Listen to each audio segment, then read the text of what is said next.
In the late summer of 2005, I was a 10-year-old boy living in St. Bernard Parish, Louisiana, part of the sprawling New Orleans metropolitan area. Our home was a beautiful blue double shotgun house, where I lived with my mother, father, and younger sister, Angel. Life felt simple and familiar until August 26th, when whispers of a big storm started circulating. I overheard my mother on the phone with a friend, making plans to leave town, her voice tinged with worry as she discussed the approaching hurricane. But those plans never materialized. My father, stubborn and seasoned by years of weathering storms, decided we'd stay put. He'd ridden out countless hurricanes before, and to him, this one didn't seem any different. The storm had a name, Katrina, and it was about to change everything. That day, we prepared as best we could. We bought sandbags and wooden planks, spending hours boarding up the house. School was closed for the week, which thrilled me. I loved rain, and the idea of a storm meant days of watching cartoons and staying cozy indoors. Everyone around us downplayed the hurricane's threat, calling it just another storm. The radio, the neighbors, even the news seemed to shrug it off, predicting a best-case scenario. Looking back, I think that casual attitude convinced a lot of people to stay, people who, tragically, didn't make it through. I don't recall much of the daytime on August 29th, when Katrina made landfall, but the sound of the wind is burned into my memory. It wasn't a howl or a roar. It was like loud whispers, eerie and relentless, slamming against the planks we'd nailed over the windows. My whole family huddled together on my parents' bed, clutching each other as we prayed to God. The power had gone out, shattering my dreams of watching cartoons. So we listened to a battery-powered radio instead. The announcer's voice crackled through the static, warning that this storm was bigger than anyone had expected. My mother and Angel were crying, their sobs mixing with the storm's chaos.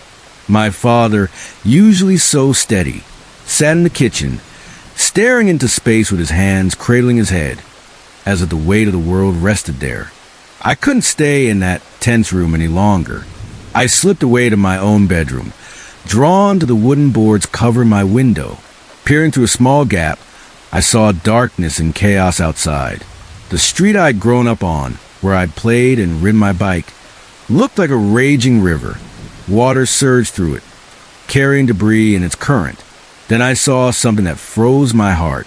A wheelchair, tumbling to the floodwaters like a rag doll. I wondered who it belonged to, where they were, if they were safe. The sight broke me. Tears streamed down my face as I watched the world I knew fall apart. I wasn't as religious as my parents, but that night, I prayed harder than I ever had, staring up at the crucified Jesus nailed above my bed, begging for safety, for the storm to pass. Around 11 p.m., a new sound cut through the storm's whispers, whistling. Not the wind's eerie wail, but a distinct, human whistle, like someone was trying to sing a song. It went on for a few minutes, faint but persistent. I was too scared to look outside again, my heart pounding as I huddled in my room. I didn't think much of it then, but that sound would haunt me later. 2 days passed, though I don't remember much of them. The storm had left our neighborhood unrecognizable, and we ended up on our rooftop, waiting for rescue. Our neighbor, Miss Dupuy, was with us, her face etched with grief. She told us her elderly mother had passed away when her oxygen machine failed, her body still inside their flooded home. The heat was unbearable, close to 100 degrees, and we had almost no water. I remember thinking, as I sat on that sweltering roof, that this might be where I die. Sometime that day, my father stood at the edge of the roof to relieve himself. He stumbled back, his face pale with shock. I followed his gaze and saw it. A body, presumably an old, homeless black man. His cap flopped over his head, his frail frame mangled against a fence, face down in the dark, murky water. We were told not to look, but the image seared itself into my mind. My father tried to shield us, but the horror was inescapable. From that point, my memories blur. Eventually, we were rescued and taken to the convention center in New Orleans. Days later, we were relocated to Texas. It was there, reflecting on those terrifying days, that I realized the whistling I'd heard that night came from a man I'd seen in the water. His body was found parallel to my bedroom window. I don't know why he was whistling. Maybe he knew death was coming and chose to sing one last song as he clung to the fence, the elements overwhelming him. Or maybe he was whistling for help. Help I heard but was too scared to act on. That thought has gnawed at me ever since. It's been nearly 12 years since Katrina tore through our lives. My family left Louisiana for good, moving to Maryland to stay with relatives. We haven't been back since. I think about that whistling man often, wondering if his family ever found him, if he was loved. I hope he was. The hurricane took so much from us, but it left me with questions that may never have answers. In late 2006, I was fresh out of high school, a country girl navigating the chaos of college life in a big city. At 18, I was on my own for the first time, juggling a new job that ate up most of my hours to support myself. I made friends quickly, but I soon learned the hard way about moochers, those so-called friends who always had a sob story, needing you to cover their bills because they were short this month. As someone new to living independently, I fell for it, thinking they genuinely needed help. I tightened my belt, worked longer shifts, and stretched my budget to the breaking point. Before long, I was paying for everything: rent, utilities, even their groceries, while I barely had enough to eat, surviving on ramen noodles for weeks. It was around this time that one of my new acquaintances started pestering me to go on a blind date with a friend of a friend named Connor. I brushed it off at first, not keen on the idea of dating a stranger when I was already stretched thin. But they were persistent, assuring me it would just be a casual dinner and a movie, and the kicker, Connor would pay. That caught my attention. The thought of a real meal, not just another packet of noodles, and a night out that didn't involve work was too tempting to resist. They hyped Connor up, saying he was sweet, shy, and such a nice guy, but he'd been struggling since starting college. They described him as retreating into a shell, becoming hard to talk to, and acting oddly, like the transition to college life had thrown him off balance. They thought a fun night out with someone new might help him snap out of it. I was skeptical, but when they mentioned it would be just one date, and I'd have the night off, I reluctantly agreed. They wasted no time, setting up the date for that very evening. My first day off in weeks. Since I didn't have a cell phone, they arranged for Connor to pick me up outside a local ice cream shop in his red car, so I'd know it was him. I showed up at the agreed time, standing outside the shop, the cold air biting at my fingers as I waited. 20 minutes passed, and I started to feel foolish, wondering if I should just walk home. Then a red car screeched up, pulling way too close to the curb. A guy stepped out. Connor, I presumed. He was about 5'6", with short, buzz blonde hair, big round glasses, and a polo shirt that looked too neat for the haphazard way he parked. He rushed around to my side, opened the door, and placed a hand on the small of my back, urging me to get in quick, because we'd be late. That was my first red flag. His pushiness felt off, but I chalked it up to him being a bit of a jerk and got in, hoping the night would improve. As we drove, Connor started firing questions at me, wanting to know everything about my life. I was happy to fill the silence, as his lack of contribution made the air feel heavy and awkward. I kept it light, sharing funny stories and anecdotes, careful not to reveal anything too personal to someone I just met. But as the car rolled on, I began to notice something unsettling. The city's familiar glow of streetlights and signs had faded. I wasn't just lost in the way you feel when you're new to a city. This was different. I couldn't remember the last time I'd seen a road sign or any lights at all. A chill ran through me as I realized Connor was keeping me talking, probably to distract me from noticing where we were going. My heart sank. I was alone in a car with a stranger, heading who knows where, with no phone and roommates who wouldn't notice I was gone until the bills were due. I felt like an idiot for getting into this situation, but I pushed the self-blame aside. I needed to focus. I decided to play dumb acting oblivious while I scanned for any clue about our location. I started asking him questions to keep him distracted. What movie were we seeing? What kind of food would we have after?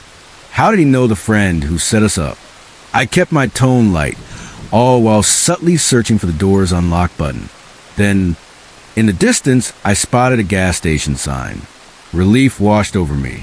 If I could just find the unlock button, I could tuck and roll out of the car and sprint to safety. But as I fumbled discreetly, the car suddenly stopped.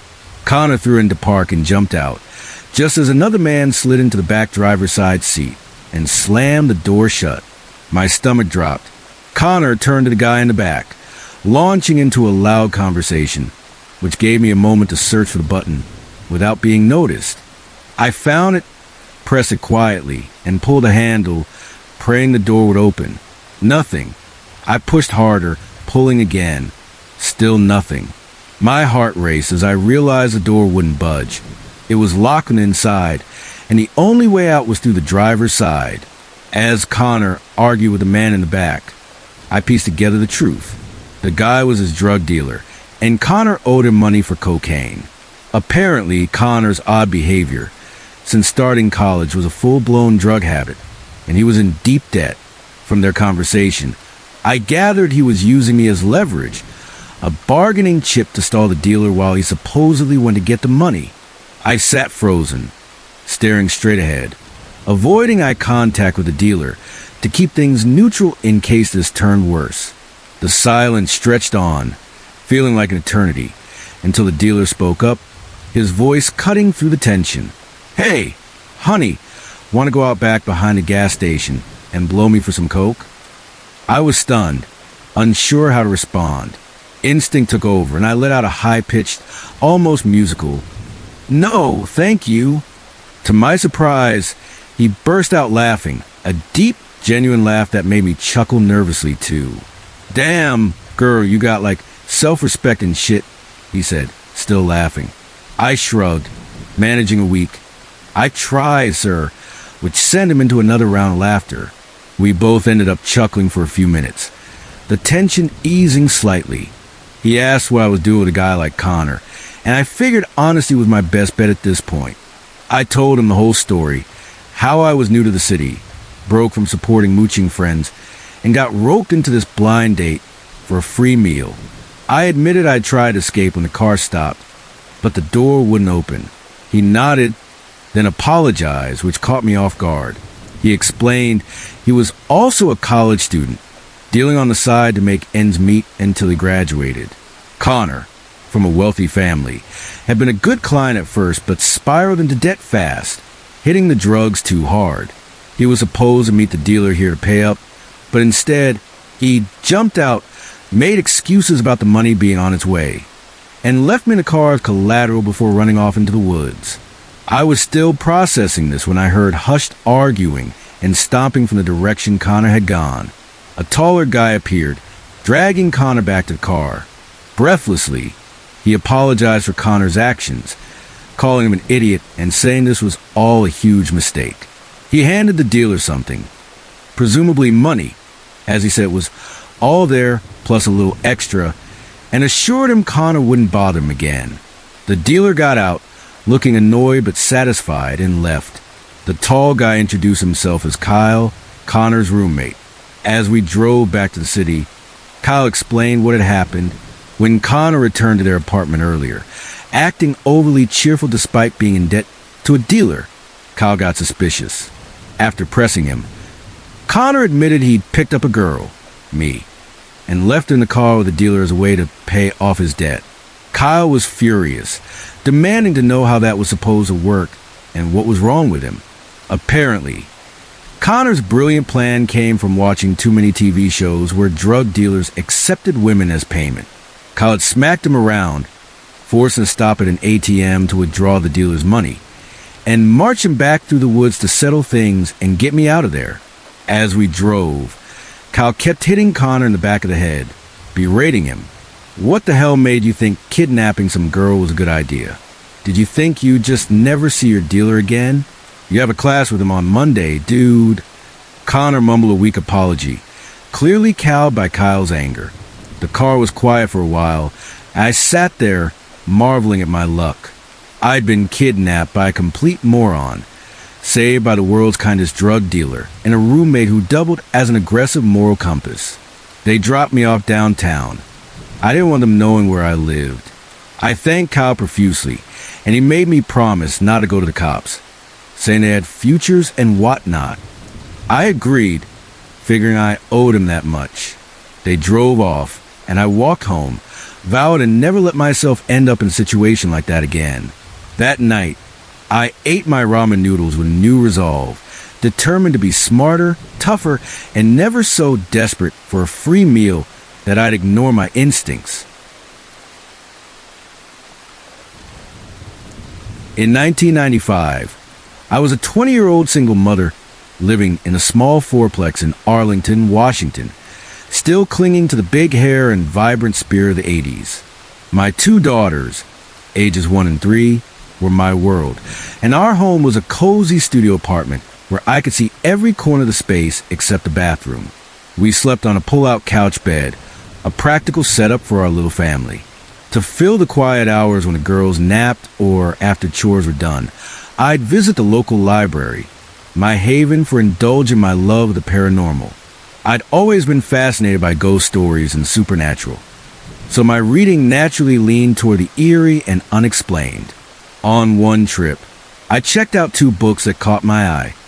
One about the true story behind The Exorcist, and another called The Demonologist, which chronicled the case studies of Ed and Lorraine Warren. I'd heard of the Warrens before, renowned paranormal investigators who tackled high-profile cases like the Amityville Horror. They were respected, especially by the Catholic Church, for their work in demonic infestations and exorcisms. I admired their courage and expertise, but I'd never read their stories in depth. The Demonologist was a gripping collection of accounts about ordinary people plagued by malevolent forces. Ed Warren, a demonologist, used his knowledge of the paranormal and Catholic exorcism rites to rid homes of these entities, often succeeding where others failed. The book detailed the terrifying activity that preceded these exorcisms, and I devoured it, relishing the thrill of fear it sparked, like watching a scary movie. I'd read it before bed without issue, savoring the adrenaline rush. The Exorcist book, however, was different. Its raw, disturbing details hit too close to home for a young mother living alone with 2 small children. After a few chapters, I decided it was too intense and returned both books to the library, eager to move on with my routine. That night, after putting my daughters to bed and watching a bit of TV, I climbed into the couch bed and settled in. As I lay there, a strange sound filled the air, a swishing like the flapping of wings, as if birds were circling my head. Startled, I swatted at the air, expecting to shoo something away, but there was nothing there. Confused, I brushed it off as a random noise, maybe a quirk of the old apartment, and eventually drifted off to sleep. At 3 a.m., I jolted awake to the same flapping sound, this time so close I could almost feel the wings brushing my face. I shot upright, heart pounding, but again there was nothing. The noise stopped as suddenly as it had started. In the darkness, I noticed shadowy forms swirling near the fireplace across the room. With all the lights off, I tried to convince myself it was just my imagination playing tricks in the dark. I lay back down, uneasy but determined to sleep. The next morning, everything seemed normal, and the day passed without incident. But that night, after tucking the girls in, the flapping returned, louder and more insistent. I felt it close to my face again, and this time, I clearly saw those shadowy shapes drifting and morphing in the corner of the room. My cat, usually calm, was staring at the same spot, his hair standing on end, a low growl rumbling in his throat. My pulse raced. This wasn't my imagination. Something was wrong. Too scared to turn off the lights, I kept the TV on all night, huddling on the couch, trying to drown out the fear. By morning, a heavy sense of dread settled over me. I felt uneasy, like something was watching, waiting. I took the girls for a walk to clear my head, but as we strolled down the sidewalk, the wing-like noises followed me, accompanied by faint whispers behind me. I couldn't make out the words, but the sound froze me in place. How could this be happening in broad daylight? It felt like whatever was haunting me was mocking me, saying, I can still get you, day or night. I no longer felt safe, especially with my daughters depending on me. Desperate for company, I invited my 13-year-old sister to stay with me. She was into the paranormal too, though I wasn't sure how much she believed my story when I told her what was happening. The first few nights with my sister were mostly quiet, though I still caught glimpses of shadows in my peripheral vision and heard the occasional flapping. My daughters and sister seemed unaffected, which was a small relief. But one evening, as we watched TV after putting the girls to bed, my cat started acting strange. He stood at the edge of the kitchen, staring into the darkness, his eyes wide and fixed on something I couldn't see. His fur bristled, and he let out a deep, guttural growl. My sister and I exchanged a look, the air growing heavy. Suddenly, the cat bolted, tearing across the apartment like he'd seen a ghost. We sat frozen, unsure what to make of it. The next night, I was washing dishes in my tiny kitchen. The studio's limited counter space meant I had to lay a towel on the stove to set wet dishes on before drying them.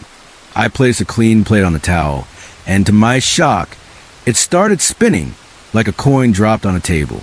It wasn't on a hard surface, and it was wet, so the movement defied logic. I stared, baffled, as it slowed and stopped. Shaking it off, I continued washing, trying to rationalize it as a fluke.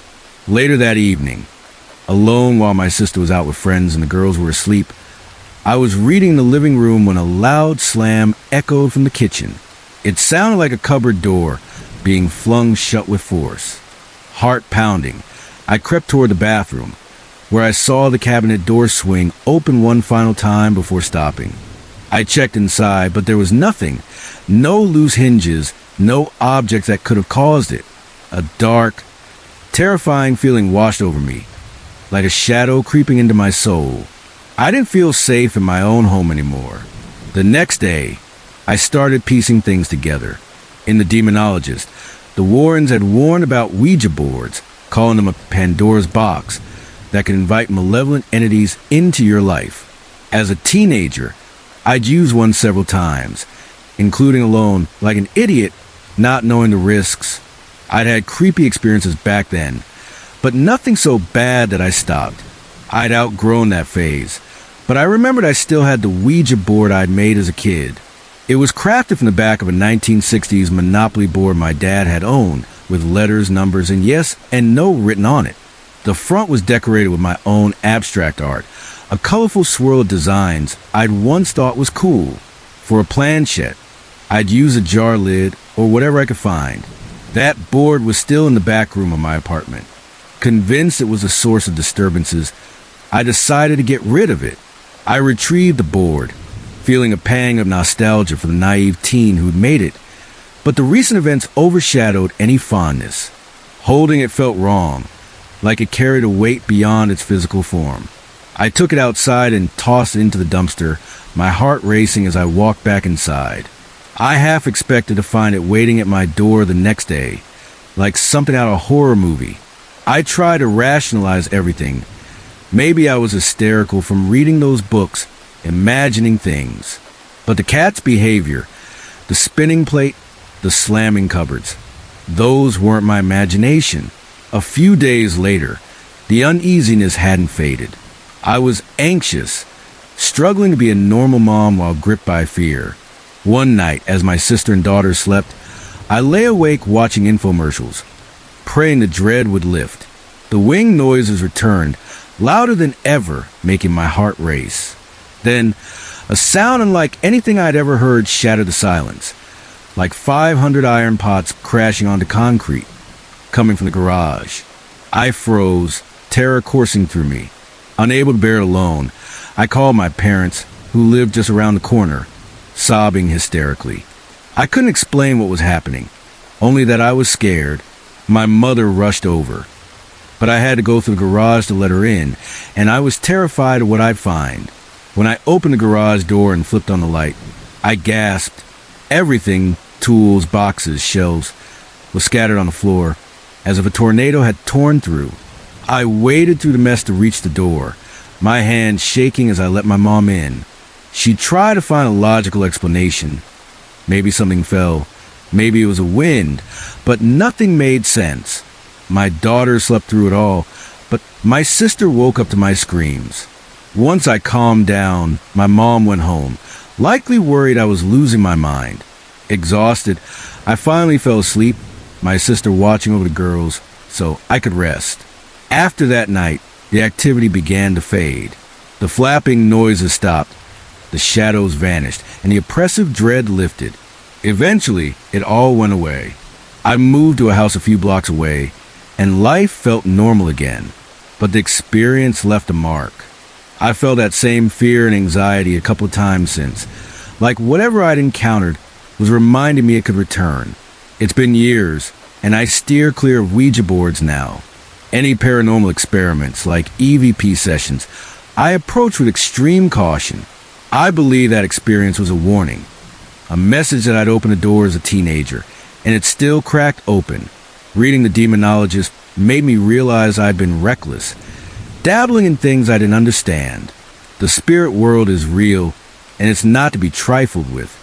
Some doors, once opened, don't close easily, and whatever's behind them can find you, no matter where you go.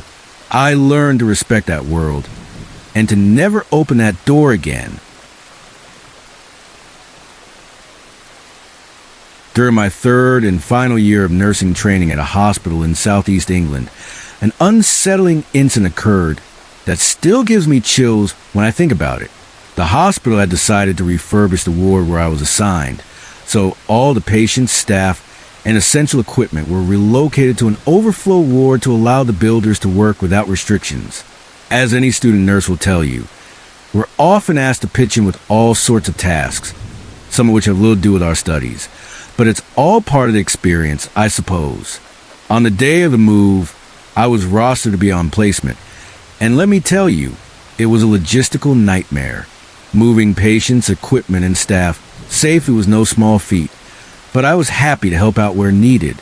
We managed to transfer the patients and the bulk of the essential equipment to the new ward within a few hours. As the last patient was being wheeled off the ward sister asked me to turn off the patient call bell system at the mains. Once that was done, we left the now empty ward behind. After settling the patients into the overflow ward and putting away most of the items we brought over, I was tasked with returning to the empty ward to gather some non-essential items that had been left behind. These were mundane things like spare extension cords, paper, stationery supplies, and information pinned to the display boards. The plan was to load them into a few metal cages on wheels for easy transport. As I stepped into the deserted ward, a wave of anxiety washed over me. The place was eerily quiet, and I felt a creeping sense of unease. I was completely alone, no other staff, no patients, just me and the echoing silence of the empty ward. The ward sister had promised to join me in about an hour to help move the cages. But until then, I was on my own, and boy, did I feel it. The stillness was oppressive, and every creak or distant sound seemed amplified in the absence of the usual bustle. I set to work, filling the cages near the nurse's station with the leftover items. After about half an hour, I was nearly done, just tossing the last few bits and pieces into cages, when out of nowhere, a patient call bell went off. I nearly jumped out of my skin. For those unfamiliar, every patient bed space, side room, and toilet or shower room has a call bell buzzer that patients can press to alert staff when they need assistance. There's also an emergency buzzer, usually pulled by staff in critical situations, but this was just a standard patient call bell. The problem? I had personally turned off the system at the mains when the last patient left. There was no way it should have been ringing. My heart pounded, and I stood frozen for a moment, trying to process what I just heard. Instinct kicked in, and despite my fear, I felt compelled to check if someone actually needed help. I walked toward the source of the sound, my footsteps echoing in the empty corridor, every step feeling heavier than the last. Unsurprisingly, when I reached the room where the bell had rung, it was empty. No patient, no staff, nothing. I reset the buzzer, my hands trembling slightly, and decided I'd had enough of being alone in there. I hurried back to the entrance of the ward to wait for the sister, my nerves on edge as I kept glancing over my shoulder, half expecting something to jump out at me. Thankfully, I didn't have to wait long. The ward sister arrived shortly after, and I spilled the whole story about the call bell. We had a good working relationship, so she took me seriously, her expression a mix of concern and curiosity. She told me that if I didn't want to go back into the ward, I didn't have to, but I didn't want to let her or the team down. Steeling myself, I agreed to go back in with her to finish the job. We needed to retrieve 2 mobile computers from the far end of the ward, so we started walking down the long, dimly lit corridor together. As we moved deeper into the ward, I could have sworn I heard footsteps behind us, soft, deliberate taps that didn't match our own. My stomach churned, but I kept quiet, not wanting to sound paranoid. Then out of nowhere, the sister stopped, turned to me with wide eyes and mouthed, "Can you hear that?" My heart skipped a beat as I nodded, confirming that I wasn't imagining it. We quickened our pace, practically speed walking to computers, grabbed them, and started heading back. The air felt thick with tension, and I kept my eyes forward, resisting the urge to look behind me. As we made our way back toward the entrance, pushing the metal cages, we heard another sound, this time a rhythmic tapping, like a wooden walking stick striking the old-fashioned radiators in one of the side rooms. My nerve was completely gone by this point. I froze, my breath catching my throat, but the sister, braver than I was, marched toward the room to investigate. I watched her silhouette in the doorway as she peered inside, and the noise stopped the moment she stepped in. The room was empty, just as I had expected but dreaded. No one was there, no patient, no staff, no walking stick. Once we gathered everything and gotten out of there, we sat down and talked about what had happened. Neither of us felt threatened or in danger, which was strange in itself. The sounds, the call bell, the footsteps, the tapping, they didn't feel malicious. It was almost as if whatever was causing them was having a bit of fun, now that the ward was quiet and empty, free from the usual chaos of patients and staff. Maybe they were making their presence known, no longer drowned out by the hustle and bustle or mistaken for a patient's call. It was creepy, no doubt, but there was an odd sense of playfulness to it, like they were just reminding us they were still there. By the time this incident occurred, I had qualified as a registered nurse and was working night shifts on a ward we had recently moved to due to the refurbishment of our original ward. Our night shift team typically consisted of 2 registered nurses, including myself, and 2 healthcare support workers. The other nurse on shift with me was someone who had been my mentor during my management placement. She was deeply fascinated by all things paranormal, ghosts, spirits, you name it. I'm a believer too, but I tend to approach strange occurrences with a bit of skepticism, always trying to find a logical explanation, even if it's a stretch. The layout of this new ward was a bit unusual, so bear with me as I describe it. As you entered through the double doors, there was a 4-bedded female bay immediately to your left. Directly opposite was a kitchen, which patients weren't allowed to use for health and safety reasons.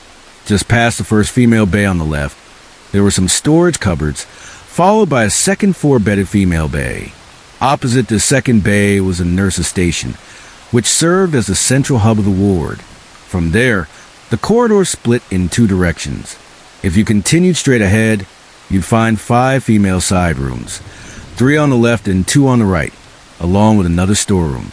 If you turned right at the nurse's station, you'd reach a 4-bedded male bay directly opposite the station, followed by 8 male side rooms and a day room further down.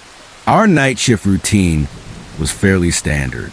After completing the medication rounds, settling the patients of night, and catching up on any tasks left over from the day team, we'd settle at the nurse's station to tackle the mountain of paperwork that needed updating for each patient. The nurse's station had a few small night lights to help us see our notes and charts, but the rest of the ward was cloaked in darkness. which made it easy for your eyes to play tricks on you in the dim, quiet atmosphere. On this particular night, it was just past midnight, and all four of us, 2 nurses and 2 healthcare support workers, were gathered at the nurses' station, plowing through paperwork. The ward was still, the kind of quiet that feels heavy, broken only by the occasional soft snore from a patient or the hum of medical equipment. Suddenly, we were startled by a rattling sound coming from the drinks trolley, which was parked just outside the kitchen. This trolley held a hot drinks machine and a stack of mugs, neatly arranged for the next drinks round. The mugs were clinking and shaking, as if someone was jostling the trolley, but when we looked, there was no one anywhere near it. The ward was empty except for us and the sleeping patients. Curiosity got the better of us, and we spent the next 15 minutes inspecting the trolley, trying to figure out what could have caused the noise. We checked for loose wheels, uneven flooring, or anything else that might explain the rattling, but we came up empty-handed. We even tested shaking the trolley ourselves to see if we could recreate the sound, but nothing matched what we'd heard. With no answers, we shared a nervous laugh, chalked up to one of those weird hospital moments, and returned to our paperwork, though I couldn't shake the uneasy feeling in my chest. A few hours later, the 2 healthcare support workers had gone for their breaks, overlapping as we usually did to ensure coverage at reasonable times. My colleague, the other nurse, and I had just finished our routine walk around the ward, checking that all the patients were either settled or asleep and safe. We just returned to the nurse's station when we heard a new sound, a metallic scraping, like a Zimmer frame being dragged across the floor, coming from the direction of the female side rooms. Under normal circumstances, this wouldn't be alarming, but every patient in those rooms either needed 1 or 2 staff members to help them get out of bed, or was completely bedbound. The idea of one of them moving a frame on their own was impossible. Concerned that someone might be trying to get up and risk a fall, we hurried to investigate. We checked each of the female side rooms, moving quietly so as not to disturb the sleeping patients. Everyone was fast asleep, tucked into their beds, and the noise had stopped as soon as we started looking. Puzzled but relieved, we headed back to the nurse's station, trying and convince ourselves it was nothing. But just a few minutes later, the same scraping sound echoed through the ward again. This time, as we retraced our steps, we noticed something odd in one of the side rooms. A Zimmer frame, which we were sure had been positioned at the foot of the patient's bed earlier, was now next to the en-suite toilet. My colleague was adamant that it hadn't been there before, but the patient in that room was snoring peacefully, clearly undisturbed. We exchanged uneasy glances, but continued checking the remaining side rooms to be thorough. Everything seemed fine, so we turned to head back to the desk. As we passed the room with the misplaced frame, we froze. The frame had moved again. Now it was right by the entrance to the side room, angled as if someone had used it to peer out into the main corridor. The patient was still in bed, fast asleep, oblivious to the world. My heart was racing, and I could see the same shock mirrored in my colleague's eyes. She was a braver one, stepping forward to move the frame back into the room, but I was thoroughly freaked out. A Zimmer frame doesn't just move on its own, and the way it was positioned felt deliberate, like someone or something had been watching us. We made it back to the nurse's station, our nerves frayed, and tried to focus on our work. The rest of the shift passed without further incident, and by the time I went for my break, I was starting to question whether we'd imagined the whole thing. But when I returned, one of the healthcare support workers pulled me aside. She told me that while I was gone, she found the same Zimmer frame outside another one of the female side rooms. No one had any idea how it had gotten there. The patient in that room was still asleep, and none of the staff had moved it. We all agreed it was beyond strange, and the thought of that frame moving on its own sent a shiver down my spine. It was one of those nights that left us all a little rattled, wondering what else might be lingering in the shadows of that ward. I'm a 25-year-old woman living in a high-crime rate city with my boyfriend. At the time of this incident, I was recovering from a double ear infection that had ruptured my left eardrum, leaving me nearly deaf in that ear. This detail is important because it affected how I experienced what happened. My hearing was significantly better in my right ear, which played a big role in how things unfolded. I'd taken a few sick days from work to give my ears a chance to heal. So I was home alone on the morning this all went down. My boyfriend left for work at his usual time, 6 a.m., giving me a quick kiss goodbye as I lay in bed. We sleep with a white noise machine because neither of us likes complete silence, and my boyfriend finds a fan too chilly. After he left, I drifted back to sleep, lulled by the steady hum of the machine. I'm normally a heavy sleeper, so I was completely out for about an hour. Around 7 a.m., I was jolted awake by the neighbor's German shepherd barking like crazy right outside my bedroom window on the right side of the house. She was tied up out there, as she often was, but this wasn't her usual bark. She was going berserk, growling, barking, and even scratching at the side of my house, her claws scraping against the exterior wall. The sound was loud enough to cut through my grogginess, especially since my right ear was picking up everything clearly.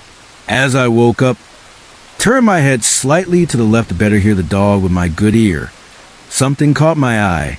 In my peripheral vision, I saw a figure dart from the hallway outside my bedroom and into the bathroom across the hall. My heart stopped.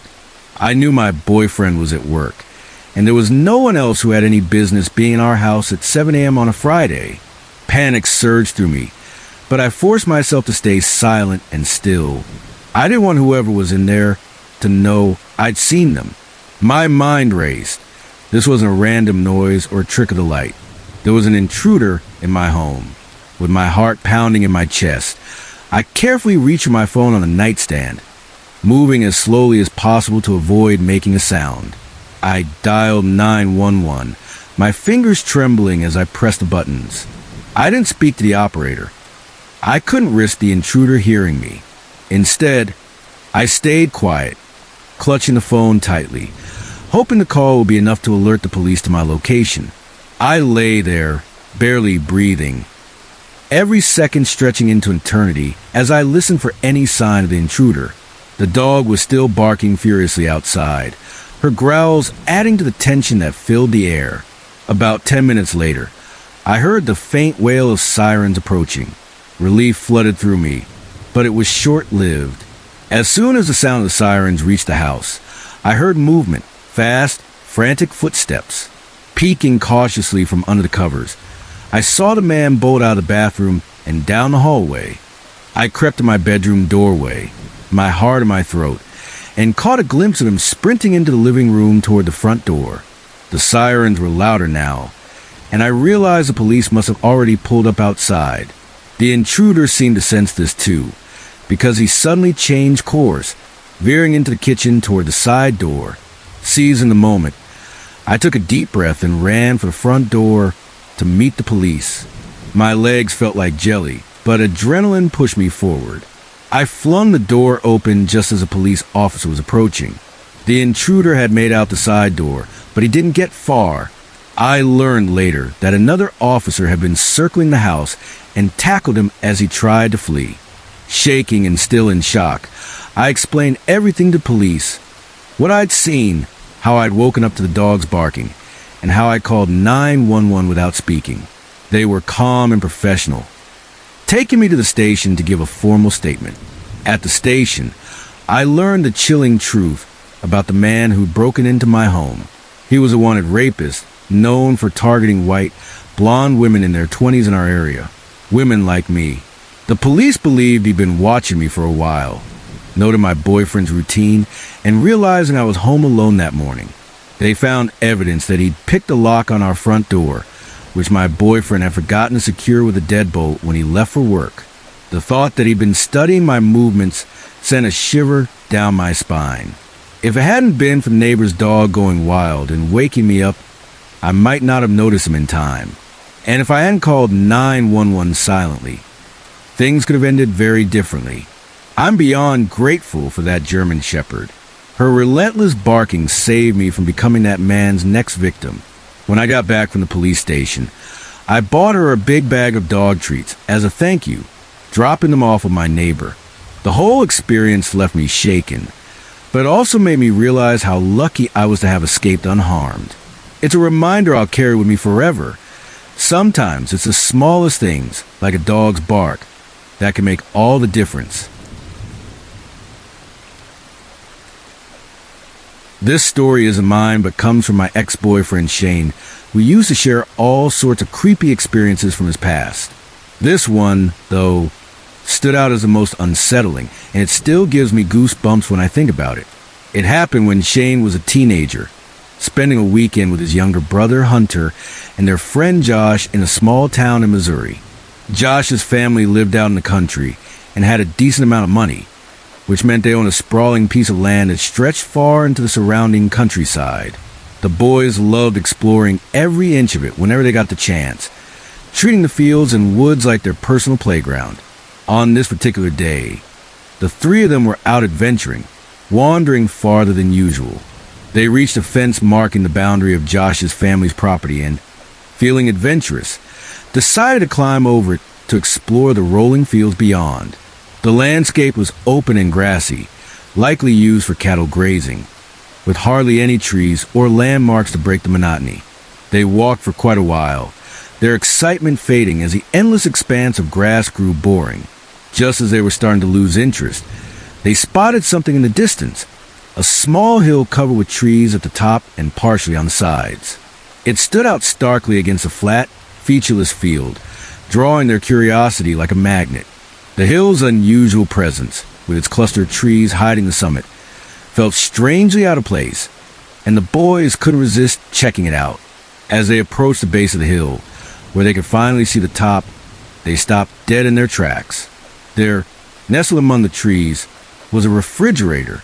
The boys exchanged puzzled glances, their expressions mirroring a mix of confusion and unease. Shane felt a sinking sensation growing in his stomach, a gut instinct that something wasn't right. Josh tried to brush it off with a nervous laugh, saying, "It's probably just some junk someone thought would look great up here, I guess." He and Hunter started climbing the hill to get a closer look, their curiosity outweighing their caution. Shane, however, stayed rooted to the spot, his eyes fixed on the refrigerator as a sense of dread crept over him. He scanned the surrounding fields nervously, checking for any sign that they were being watched. As Josh and Hunter reached the top, Shane's attention was drawn to something else. The ground at the base of the hill was mostly dirt, but only in a distinct rectangular patch, which seemed odd in the middle of the grassy field. He walked around it, kicking at the dirt with his shoe, trying to make sense of it. Suddenly, Hunter's voice broke the silence, loud and startled. "Whoa, that's really messed up," he shouted. Shane looked up to see Josh and Hunter standing next to the refrigerator, their faces pale. "It's got chains and locks around it." Hunter called down. Shane's heart skipped a beat as he ran up the hill to join them. Sure enough, the refrigerator was wrapped tightly with heavy chains and padlocks, securing it shut. Upon closer inspection, they realized it wasn't some old, discarded appliance. It was fairly new, with minimal wear, as if it hadn't been out there for long.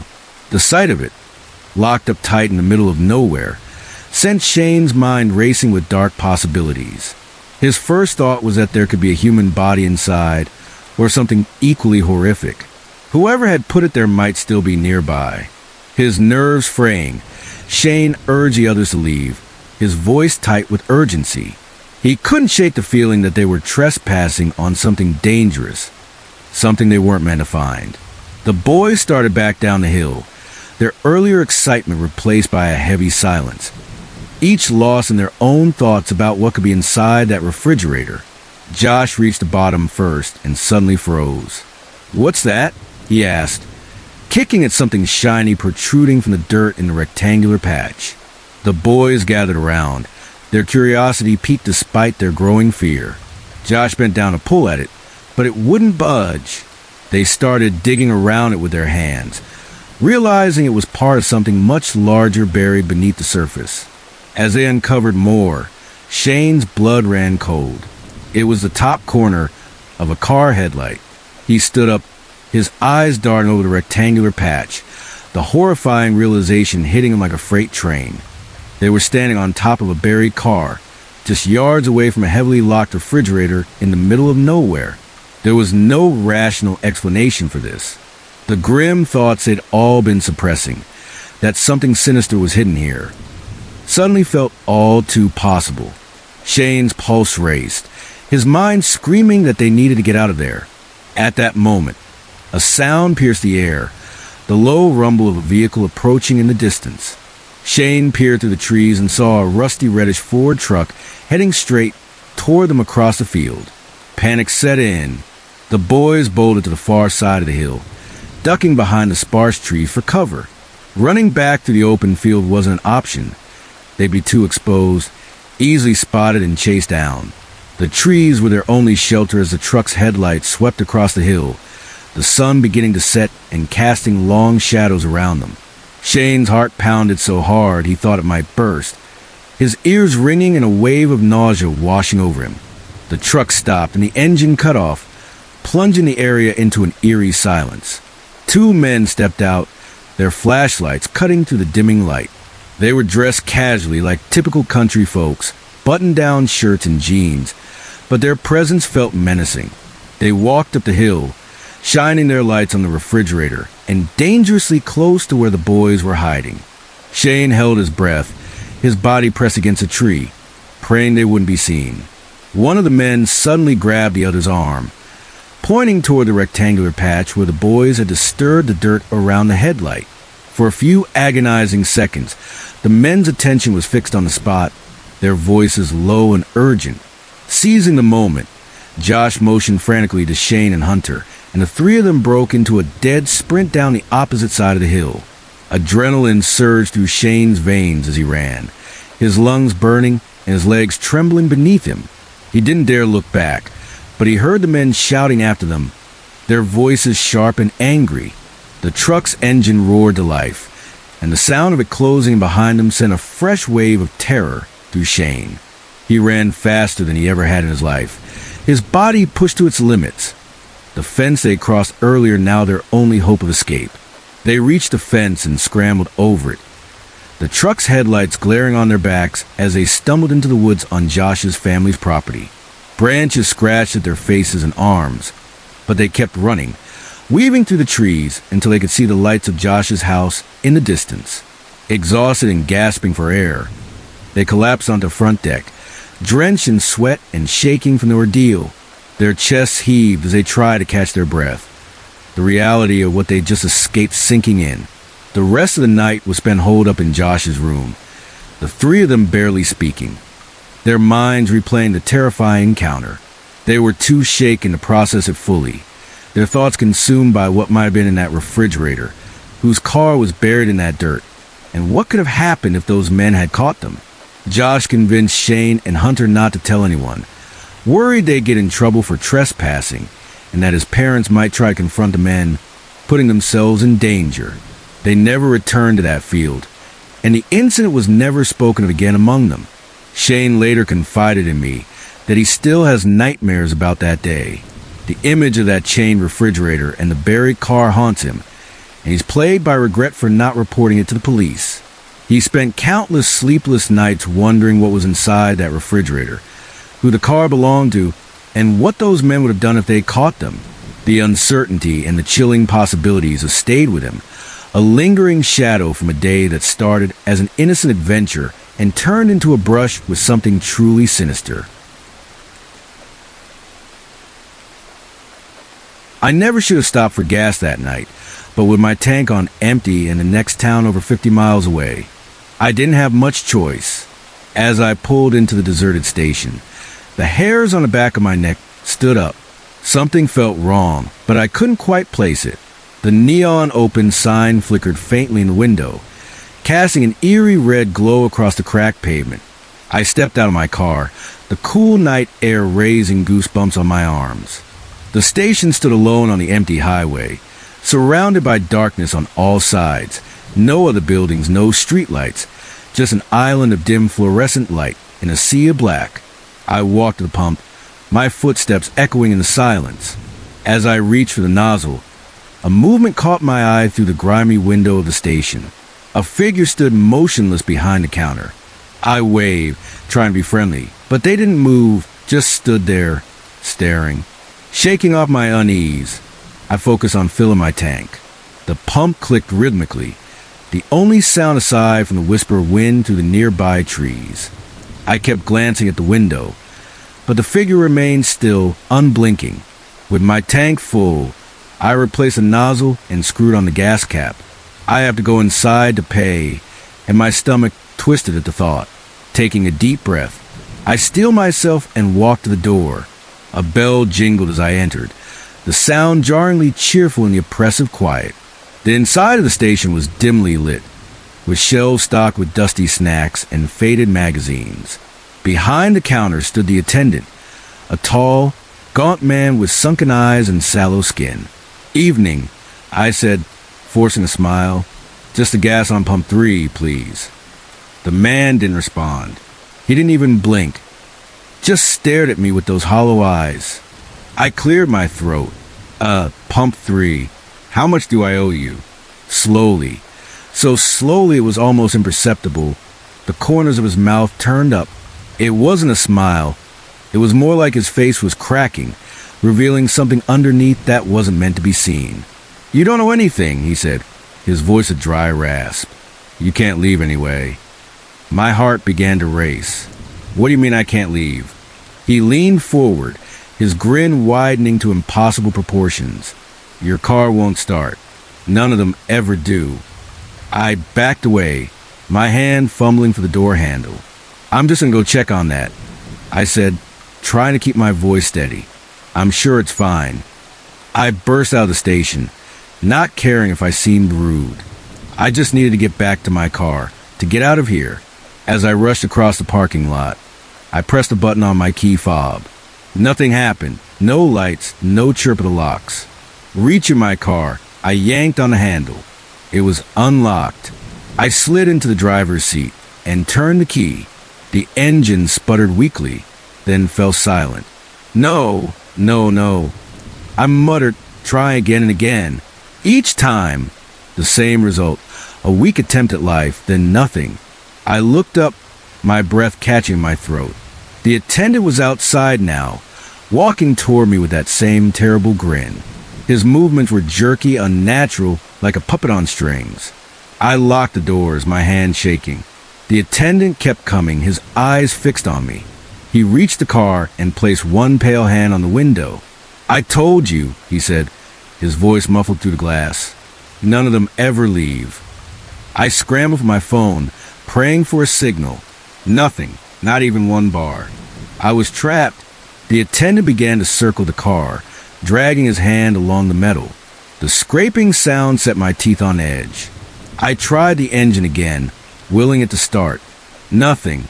As he came around to my window again, I noticed something that made my blood run cold. His feet weren't touching the ground. He was floating, hovering an inch or two above the pavement. This couldn't be real. I must have fallen asleep at the wheel. Any moment now, I'd wake up and find myself safely on the highway. But I didn't wake up, and the attendant kept grinning, kept circling. "What do you want?" I shouted through the glass. He stopped, cocking his head to one side like a curious dog. "Company," he said simply. "It gets lonely out here." "Please," I begged. "Just let me go. I won't tell anyone about this place. I swear." His grin faltered for a moment, something like sadness flashing across his face. "I can't," he said. "I'm not in control here. None of us are." "Us?" I looked around, really looked for the first time, and I saw them. Faint, translucent figures scattered around the station. Some sat in cars, their faces blank and hopeless. Others wandered aimlessly across the lot, their movements slow and dreamlike. All of them trapped, just like me. The attendant placed his hand on my window again, and this time it passed through the glass like it wasn't even there. I recoiled, pressing myself against the far door. "Don't fight it," he said, his arm reaching further into the car. "It's easier if you don't fight." I closed my eyes, waiting for those cold fingers to touch me. But instead, I heard a sound that made my heart leap, the roar of an engine. My eyes flew open. Headlights were approaching fast, a car speeding down the highway. The attendant turned, distracted by the newcomer. In that moment of inattention, I tried my engine one last time. It roared to life. I didn't hesitate. I threw the car into reverse, tires squealing as I backed away from the attendant. He reached for me, his face contorted in anger, but I was already shifting into drive. I sped out of the station, my heart pounding. In my rearview mirror, I saw the other car pull in, its driver oblivious to the danger. I wanted to stop to warn them, but fear kept my foot on the gas. As the station faded into the distance, my phone chimed. Signal restored. I pulled over, my hand shaking as I dialed 911. 911, what's your emergency? There's a gas station, I said, my voice trembling, about 20 miles back on Highway 16.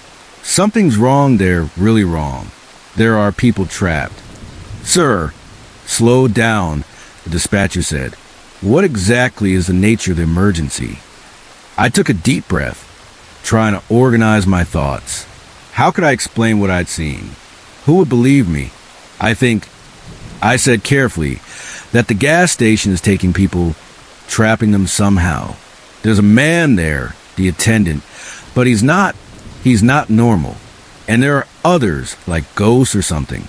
Please, you have to send someone to check it out. There was another car pulling in as I left. They could be in danger. There was a long pause on the other end of the line. Sir, have you been drinking tonight? No, I swear, I'm stone cold sober. I know how this sounds, but please just send someone to check. The dispatcher sighed. All right, sir, we'll send a patrol car to check it out. Can I get your name and number in case we need to follow up? I gave her my information, then ended the call.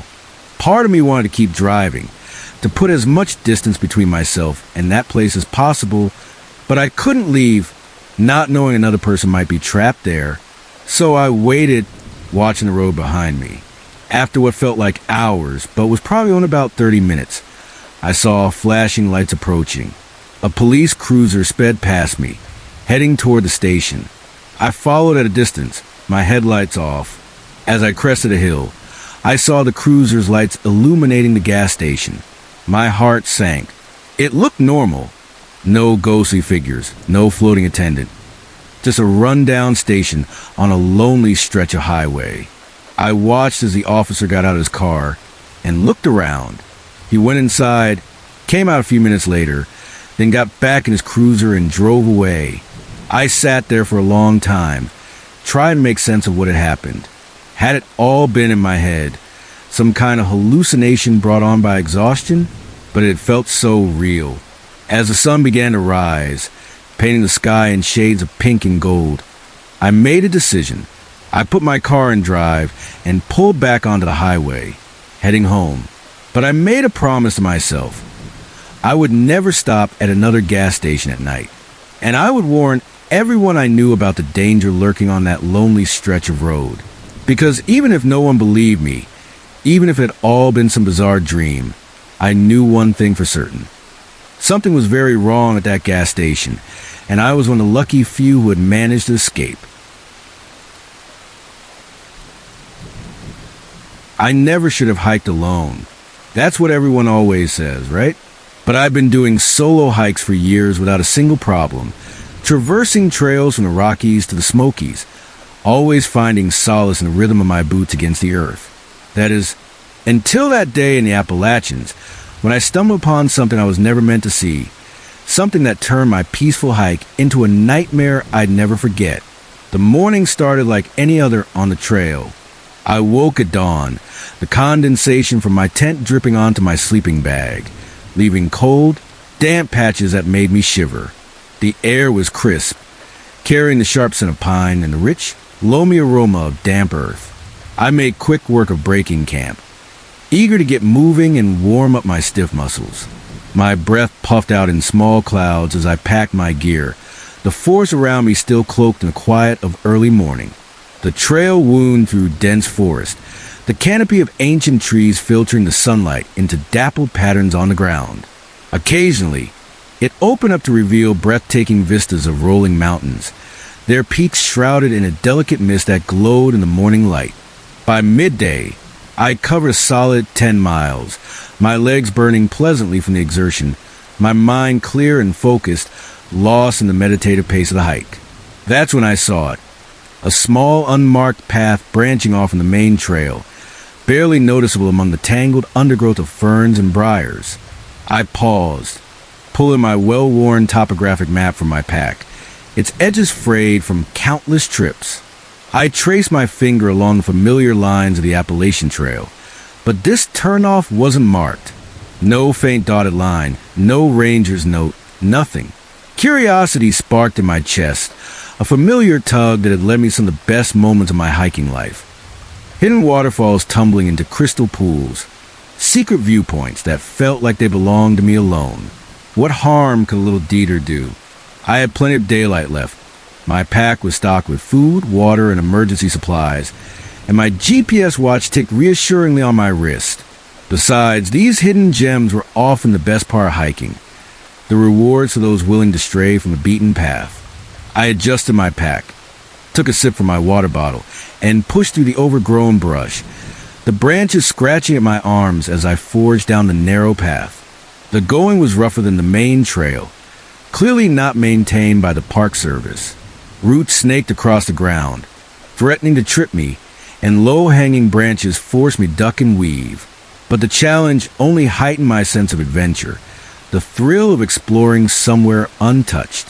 After about an hour of hiking, the path opened into a small clearing, the trees parting to reveal a patch of open ground bathed in filtered sunlight. I froze at the edge of the tree line, my breath catching in my throat like a stone. There, in the center of the clearing, was a group of people gathered around what looked like a freshly dug hole, the earth around it dark and disturbed. At first, I thought they might be other hikers, maybe a group setting up camp, or even a trail maintenance crew working on some obscure project. But something felt off, a prickling unease that crawled up my spine. They were dressed in dark, nondescript clothing, black jackets, cargo pants, boots caked with mud, and their movements were furtive, hurried, like they were trying not to be seen. I counted 5 of them, 4 men and 1 woman, passing around heavy-looking duffel bags, their voices low and urgent, too soft for me to make out the words. I knew I should leave. Every instinct screamed at me to turn back, to retrace my steps and pretend I'd never seen this. Everything about the scene radiated danger, the kind of danger you feel in your bones, not just your head. But my feet felt rooted to the spot, my mind struggling to process what I was witnessing. Were they burying something? Hiding it? The hole looked deep, too deep for a casual campfire pit. That's when one of them, a tall, broad-shouldered man with a rifle slung across his back, looked up and locked eyes with me. Time seemed to stand still. I saw his eyes widen in surprise, then narrow into a glare that sent ice through my veins, chilling me despite the warmth of the day. His face was hard, weathered, with a scar cutting across one cheek, and his stare held a promise of violence. Without thinking, I turned and ran. My pack bounced against my back, the straps digging into my shoulders as I crashed through the underbrush, no longer caring about stealth. Branches whipped at my face, leaving stinging welts, and I stumbled over roots, catching myself on my hands, the rough earth scraping my palms. Behind me, I heard shouts, sharp and angry, cutting through the forest. The sound of pursuit spurred me on, heavy footsteps in the crack of branches as they gave chase. My lungs burned, my legs felt like lead, each step a battle against the uneven terrain, but adrenaline kept me moving. I had no idea where I was going. In my panic, I'd veered off the narrow path I'd come down, now plunging blindly through forest with only the vague notion that I needed to find the main trail. The voices behind me grew louder, their words indistinct but filled with menace. They knew these words better than I did, their steps sure and relentless, gaining ground with every second. Desperation clawed at my throat as I realized I couldn't outrun them forever. I needed to hide. Up ahead, through the blur of trees, I spotted a cluster of large boulders, their moss-covered surfaces jutting out of the earth like ancient sentinels. Without slowing, I made for them, praying for a crevice or overhang where I could conceal myself. As I rounded the largest rock, I saw it, a small opening, just big enough for a person to squeeze through, hidden by a curtain of hanging vines. I didn't hesitate. I threw myself into the gap, the rough stone scraping my arms and knees as I wiggled into the tight space. It opened up slightly inside, a shallow cave just big enough for me to curl up in the darkness, my pack pressed against my chest. I covered my mouth with my hand, trying to muffle the sound of my ragged breathing, the air hot and damp against my palm. Footsteps approached, crunching on leaves and twigs, the sound sharp in the stillness. I held my breath, my heart pounding so hard I was sure they'd hear it, a drumbeat betraying my hiding place. "Where'd she go?" a gruff voice called out, so close it made my skin crawl. "Spread out," another voice replied, clipped and authoritative. "She can't have gotten far." I could hear them moving around outside my hiding spot, kicking at bushes, snapping branches, their boots scuffing against the forest floor. One of them came so close to the boulder I was hidden behind that I could see the scuffed toe of his boot through the small opening, the leather worn and caked with mud. "Boss ain't gonna be happy if we don't find her," someone muttered, their voice low and tense. "We'll find her," the gruff voice snapped. "No one's getting out of these woods to tell tales. You too, head back toward the clearing. Me and Jim will keep searching this way." I stayed frozen in place, my body cramped and aching, long after their voices faded into the distance. The fear of making any sound, any movement that might give me away, kept me rooted there, my muscles screaming in protest. The adrenaline began to wear off, leaving me shaky and nauseous, my stomach churning as I replayed the scene in the clearing. What had I stumbled into? Who were these people, and what were they bearing in that hole? Drugs? Weapons? Something worse? The image of that freshly dug earth haunted me, a dark scar in the middle of the forest. As the light began to fade, the forest growing dimmer with the approach of dusk, I knew I couldn't stay in the crevice forever. My legs were numb, my water bottle nearly empty, and the thought of spending the night in this cramped, cold space filled me with dread. But the idea of emerging, of facing the possibility that those men were still out there waiting, was almost worse. I forced myself to take several deep breaths, the air stale and heavy in confined space, trying to calm my racing thoughts. I needed a plan. First, I had to figure out where I was. In my blind panic, I completely lost my bearings, the forest a maze of identical trees and shadows. I fished my phone out of my pack, my hands trembling as I checked the screen. As I'd feared, there was no signal this deep in the wilderness, the bars stubbornly absent. I cursed under my breath, shoving the phone back into my pack. Okay, I thought, forcing myself to focus. What would an experienced hiker do in this situation? I closed my eyes, trying to visualize the map I'd studied that morning over a cup of instant coffee. The main trail ran roughly north-south through this section of the Appalachians. If I could figure out which direction that was, I might be able to navigate back to it. I dug through my pack, my fingers brushing against granola bars and a spare pair of socks until I found my small compass, its needle glinting faintly in the dim light. Thanking whatever hiking gods were looking out for me, I oriented myself with shaking hands. The main trail should be to the east of my current position, assuming I hadn't veered too far off course. Taking one last deep breath, I slowly eased myself out of the crevice, my muscles protesting as I unfolded my cramped limbs. The forest was eerily silent as I crept through the gathering darkness, every snapping twig making me flinch, certain that at any moment I'd hear shouts of discovery. I moved as quietly as I could, my eyes straining in the dim light to avoid tripping over roots or rocks. The trees all looked the same in the twilight, their shapes looming like silent watchers, and more than once I wondered if I would go in circles, the forest playing tricks on my exhausted mind. Doubt began to creep in. What if I was heading in the wrong direction? What if I never found my way out of these woods? Just as despair threatened to overwhelm me, I saw it. A strip of reflective marker, the kind used to mark official trails, glowing faintly in the beam of my headlamp. My heart leaped, a surge of hope giving me a second wind. I quickened my pace, careful but urgent, until I could make out the well-worn path of the main trail. I wanted to cry with relief, my knees weak with the sudden release of tension, but I knew I wasn't safe yet. Those men could still be out there searching for me, their rifles ready. I needed to put as much distance between myself and that clearing as possible. I hiked through the night, jumping at every rustle of leaves, every distant snap of a branch, glancing constantly over my shoulder.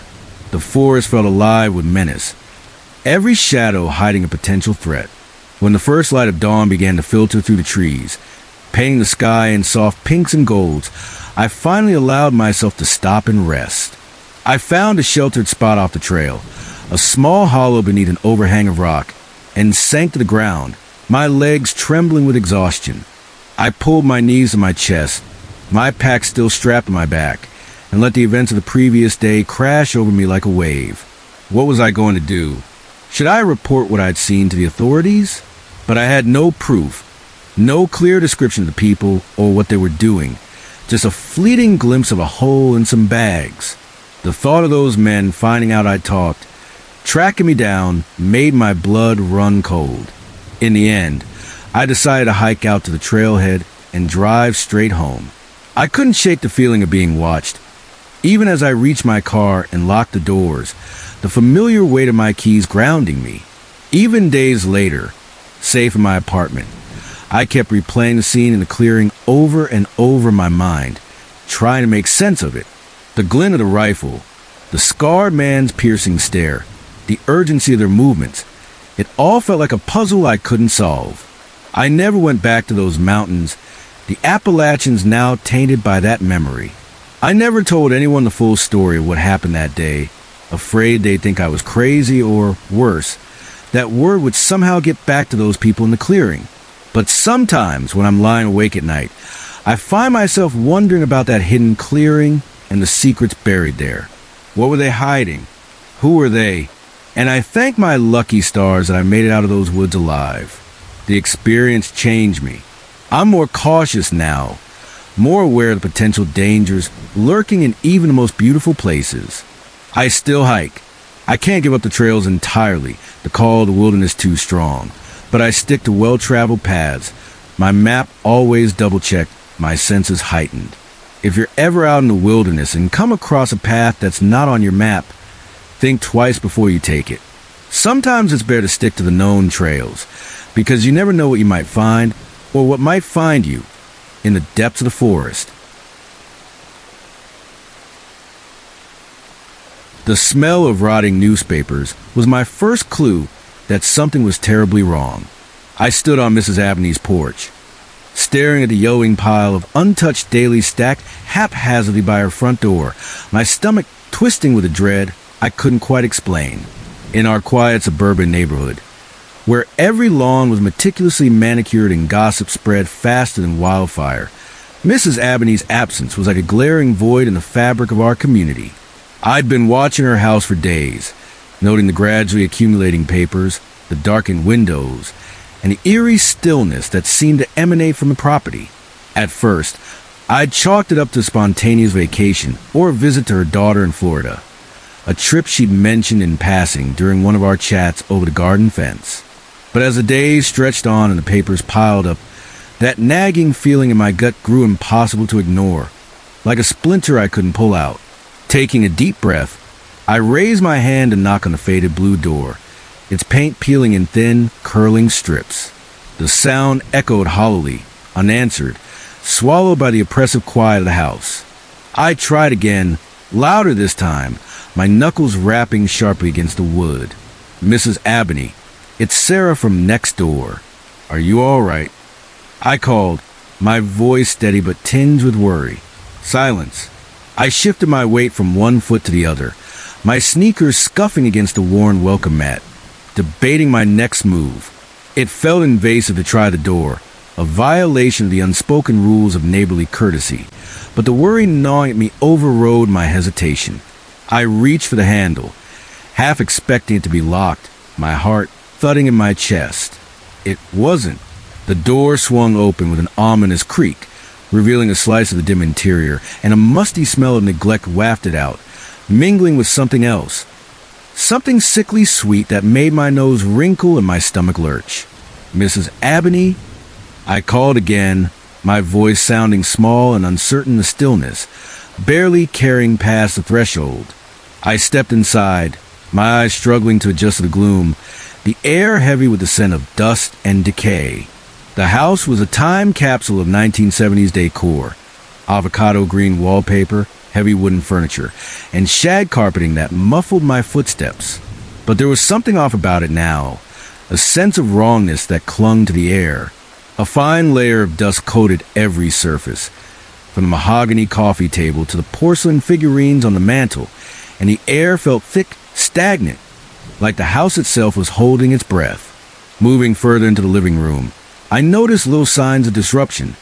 A brass lamp knocked over on an end table, its shade askew, a framed photo of Mrs. Abney's late husband lying face down on the carpet, the glass cracked in a spiderweb pattern.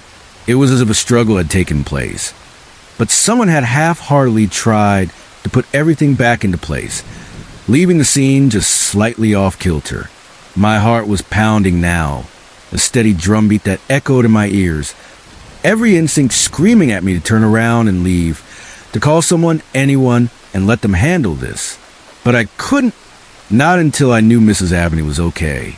She'd always been kind to me, sharing her homemade jam and stories of her youth, her eyes crinkling with warmth as she laughed. The thought of her hurt or in trouble kept me moving forward. I made my way toward the kitchen, calling out periodically, my voice growing shakier with each unanswered call. Each room I passed was empty, showing the same signs of subtle disarray.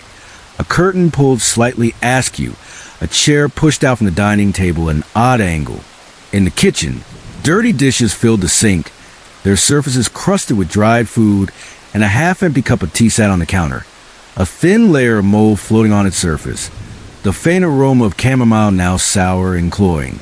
The sickly sweet smell was stronger here, making my throat tighten. That's when I heard it, a soft thump from upstairs, so faint I almost thought I'd imagine it, like a book slipping off a shelf. "Hello," I called, my voice cracking, the word barely audible over the pounding of my pulse. "Is someone there?" Another thump, louder this time, deliberate, coming from the direction of the staircase. It was definitely not my imagination. I stood at the bottom of the stairs, every muscle in my body tense, my hands clenched into fists at my sides. Part of me wanted to run, to bolt out the front door and call the police, letting them deal with whatever was going on. But what if Mrs. Abney was up there, hurt, unable to call for help? The image of her lying on the floor, frail and alone, pushed me forward, swallowing hard. I began to climb the stairs, each step creaking under my weight, the sound unnaturally loud in the silent house, like a warning to whatever or whoever was waiting.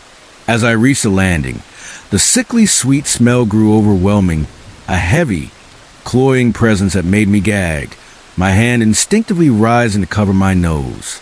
"Mrs. Abney?" I tried again, my voice barely above a whisper, trembling with fear. The upstairs hallway stretched before me, for closed doors lining its length, their dark with panels looming in the dim light filtering through a small window at the end of the hall. Which one had the sound come from? As if an answer, another thump sounded from behind the door at the far end, Mrs. Abney's bedroom, where she'd shown me her collection of vintage quilts during a neighborly visit years ago. I approached slowly, my hand trembling as I reached for the doorknob, the brass cold against my palm. The smell was unbearable now, thick and suffocating, and I had to fight the urge to turn and run. I turned the knob, pushing the door open inch by inch, the hinges groaning in protest. The room was dark, heavy curtains drawn across the windows, blocking out the afternoon sun. Even in the dim light, I could make out a shape on the bed, a figure lying motionless under a mound of blankets. The familiar patchwork quilt Mrs. Abney cherished draped over it. Mrs. Abney? I whispered, taking a tentative step into the room, my sneakers sinking into the plush carpet. The figure didn't move, didn't respond, but another thump sounded from under bed, sharp and unmistakable. I froze, my blood turning to ice in my veins, a cold sweat breaking out across my forehead. If Mrs. Abney was on the bed, then what was making that noise? Slowly, dreading what I might see, I crouched down, my knees creaking, and lifted the edge of the bedspread, the fabric soft but dusty in my fingers. Two eyes gleamed back at me in the darkness, glowing with reflected light, and I stumbled backward with a strangled cry, my back hitting the wall with a thud. It wasn't a monster or an intruder. It was Mittens, Mrs. Abney's ancient tabby cat, his fur matted and his eyes wide with fear or hunger. Relief flooded through me, making my knees weak, my breath coming in short, shaky gasps. Just a cat? I muttered to myself, pressing a hand to my chest to calm my racing heart. Everything was fine, except it wasn't. Now that my eyes had adjusted to gloom, I could see the figure on the bed more clearly. The blankets weren't rising and falling with breath. The sickly sweet smell, now unmistakable, was a stench of death. I backed away, my hand clamped over my mouth to stifle a scream, my mind reeling. I had to get out of there, had to call the police. But as I turned to flee, something caught my eye, a glint of metal on the nightstand. It was a key, small and silver, gleaming faintly in the dim light. I recognized it immediately. The spare key to Mrs. Abney's house, the one she'd given me years ago for emergencies, insisting I keep it in case she ever locked herself out. I hadn't used it to get in today. The front door had been unlocked, which meant someone else had been here, someone who had access to her key. A floorboard creaked behind me, sharp and deliberate, and I whirled around, my heart in my throat. There, silhouetted in the doorway, stood a figure, tall, broad-shouldered, definitely not Mrs. Abney. The dim light from the hallway cast his face in shadow, but I knew who it was before he spoke. "Who are you?" I managed to choke out, though my gut already knew the answer. It was Tommy, Mrs. Abney's good-for-nothing grandson, the one she was always complaining about, the one she kept bailing out with money despite her better judgment, her voice heavy with disappointment as she recounted his latest troubles. "Didn't expect to see you here, Sarah," he said, his voice eerily calm, smooth like oil over water. He stepped into the room, his boots thudding softly on the carpet. "Guess you were always a nosy one, weren't you?" I edged toward the window, my mind racing, my palms sweaty against the wall behind me. "Tommy, what happened? What did you do?" My voice trembled, but I forced the words out, needing to know, even as fear clawed at my chest. He laughed, a hollow sound that sent chills down my spine, his silhouette looming larger as he took another step closer. What did I do? I finally got what was owed to me. The old battle to change her will, you know, cut me out entirely. Couldn't let that happen, could I? My back hit the wall, the cold plaster grounding me even as panic surged. There was nowhere left to go, the window too high to jump from, the room closing in around me. Tommy took another step, and I saw something glint in his hand. A knife, its blade catching the faint light, wickedly sharp. "Now," he said, almost conversationally, his tone chilling in its casualness, "what am I going to do with you?" Time seemed to slow, my heartbeat thundering in my ears, drowning out everything else. I saw his grip tighten on the knife, saw him start to move toward me, his shadow stretching across the room, and then I saw my chance. With a desperate lunge, I grabbed a heavy brass lamp from the bedside table, its weight solid in my hands, and hurled it at him. It caught him square in the face, the base connecting with a sickening crunch. He stumbled backward with a howl of pain, the knife clattering to the floor as he clutched his nose, blood seeping between his fingers. I didn't wait to see if he'd fall. I ran, shoving past him, my shoulder grazing as I bolted for stairs, my feet pounding on the creaking steps.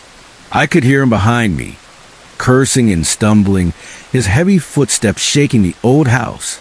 I reached the front door, yanking it open with such force it slammed against the wall, and burst out into the blinding sunlight, the warmth of the day a stark contrast to the cold horror inside. I didn't stop running until I reached my own house next door, my hands shaking so badly I fumbled the key twice before unlocking the door. I slammed it shut behind me, sliding the deadbolt into place, and collapsed against it, gasping for breath. With trembling hands, I grabbed my phone from my pocket and dialed 911, my voice breaking as I gasped out what happened, the words tumbling over each other between sobs. The next few hours passed in a blur of flashing lights and chaos.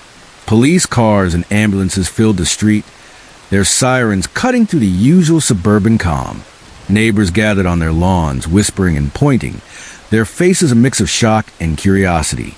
I answered questions until my throat was dry, repeating the story over and over until it felt like a script, each retelling draining me further.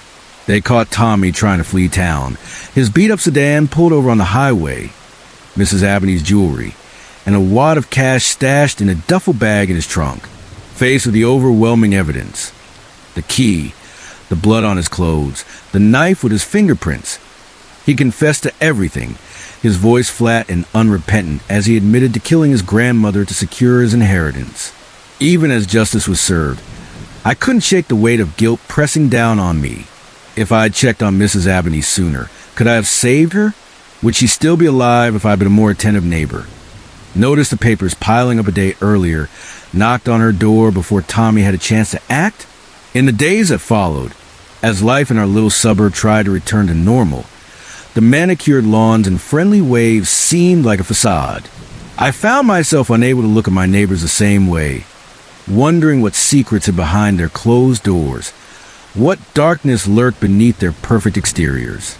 Being a good neighbor, I realized, sometimes meant being brave enough to open those doors, to face the truth no matter how horrifying. But as I lay awake at night, the image of Mrs. Abney's lifeless form burned into my mind. I knew one thing for certain. I'd never walk past a pile of newspapers on a porch the same way again. The moment I stepped into my grandparents' old farmhouse, I knew something was off. The air felt heavy, charged with energy I couldn't explain, like the static before a storm. I brushed it off as nerves. After all, this was supposed to be my fresh start, a chance to leave behind the chaos of my old life. I just never imagined it would turn into my worst nightmare, a descent into something I couldn't rationalize or escape. I'd inherited the place after Granddad passed away, the last of my grandparents to go. The farmhouse had been sitting empty for months, a lonely sentinel at the end of the long, rutted dirt road, surrounded by fields of tall grass that swayed in the wind. The lawyer had suggested selling it, rattling off figures about market value. But I saw an opportunity. My dead-end job in the city, my suffocating apartment, the sting of my messy breakup. They'd all been weighing me down, suffocating me. This farmhouse, with its wide open spaces and quiet solitude, felt like a chance to breathe, to heal, to rebuild. So I packed up my life and moved in, determined to make the place my own. The first few days were a flurry of activity, the kind that keeps your mind too busy to dwell on unease. I threw open the windows, letting fresh air and sunlight pour into the dusty rooms, banishing the musty smell of neglect. I scrubbed the wide plank floors until they gleamed, dusted shelves lined with my grandparents' old knickknacks, porcelain figurines, faded books, a chipped teacup Grandma used to sip from during our visits. Slowly, the house began to feel like mine, the creaks and groans of the old structure becoming familiar, almost comforting. But even as I worked, I couldn't shake the feeling of being watched, a prickle at the back of my neck that made me glance over my shoulder more than once. It started small, a creak on the stairs when I was alone in the kitchen, a shadow in the corner of my eye that vanished when I turned to look. I chalked it up to the house settling, to my imagination running wild in the quiet countryside, so different from the constant noise of the city. But then things escalated, and the rational explanation started to crumble. One morning, I came downstairs to find all the kitchen cabinets wide open, their contents exposed like a wound. I stood there, coffee mug in hand, staring at the gaping doors, a chill creeping up my spine. I knew I'd closed them the night before. I was meticulous about it, a habit from years of living in cramped apartments where order kept chaos at bay. My heart thudded as I walked over, the floorboards creaking under my bare feet, and shut each cabinet, the hinges squeaking in protest. "Get it together, Sarah," I muttered, shaking my head, trying to laugh it off. I must have been more tired than I thought, distracted by the move, maybe even sleepwalking. I pushed the incident to the back of my mind and went about my day, hauling boxes from the attic to sort through, determined to ignore the unease gnawing at me. A few days later, I was in the attic, surrounded by boxes of my grandparents' belongings, the air thick with dust that danced in the weak sunlight filtering through a grimy window.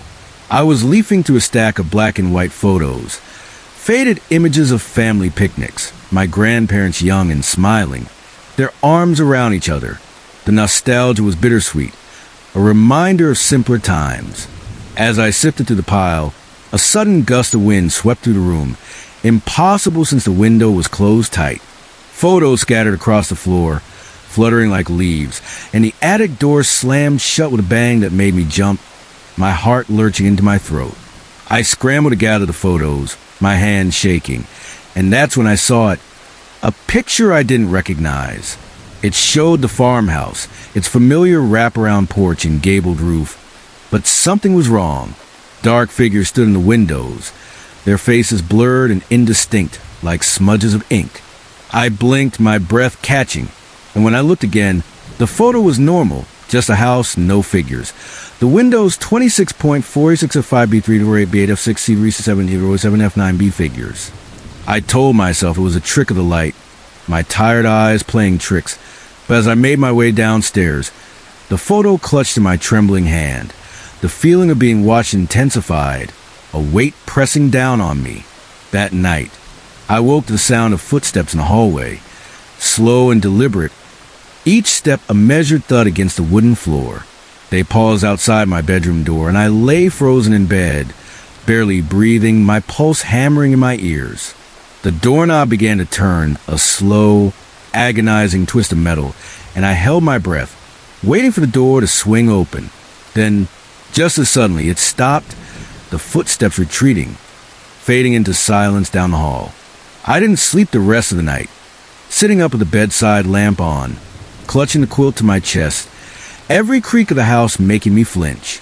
By morning, I was a wreck, my eyes gritty with exhaustion, but I convinced myself it was just the house, just my nerves. I called my best friend Kate, needing to hear a familiar voice. "I think I'm going crazy," I told her, trying to keep my voice steady as I paced the living room. The phone pressed to my ear. "There's something wrong with this house. It's a big change, moving to the country like that," Kate said, her voice soothing, warm like the cups of tea we used to share. "You're probably just not used to all the quiet. Why don't I come visit this weekend? We can have a girls' night, watch some movies. It'll help you relax." I agreed, grateful for company, the promise of her laughter and no-nonsense attitude grounding me. But as the days ticked by until Kate's arrival, things only got worse. I'd wake to find objects moved, a book on the coffee table when I'd left it on the shelf, my car keys in the fridge instead of the hook by the door, their metal cold against my fingers when I found them.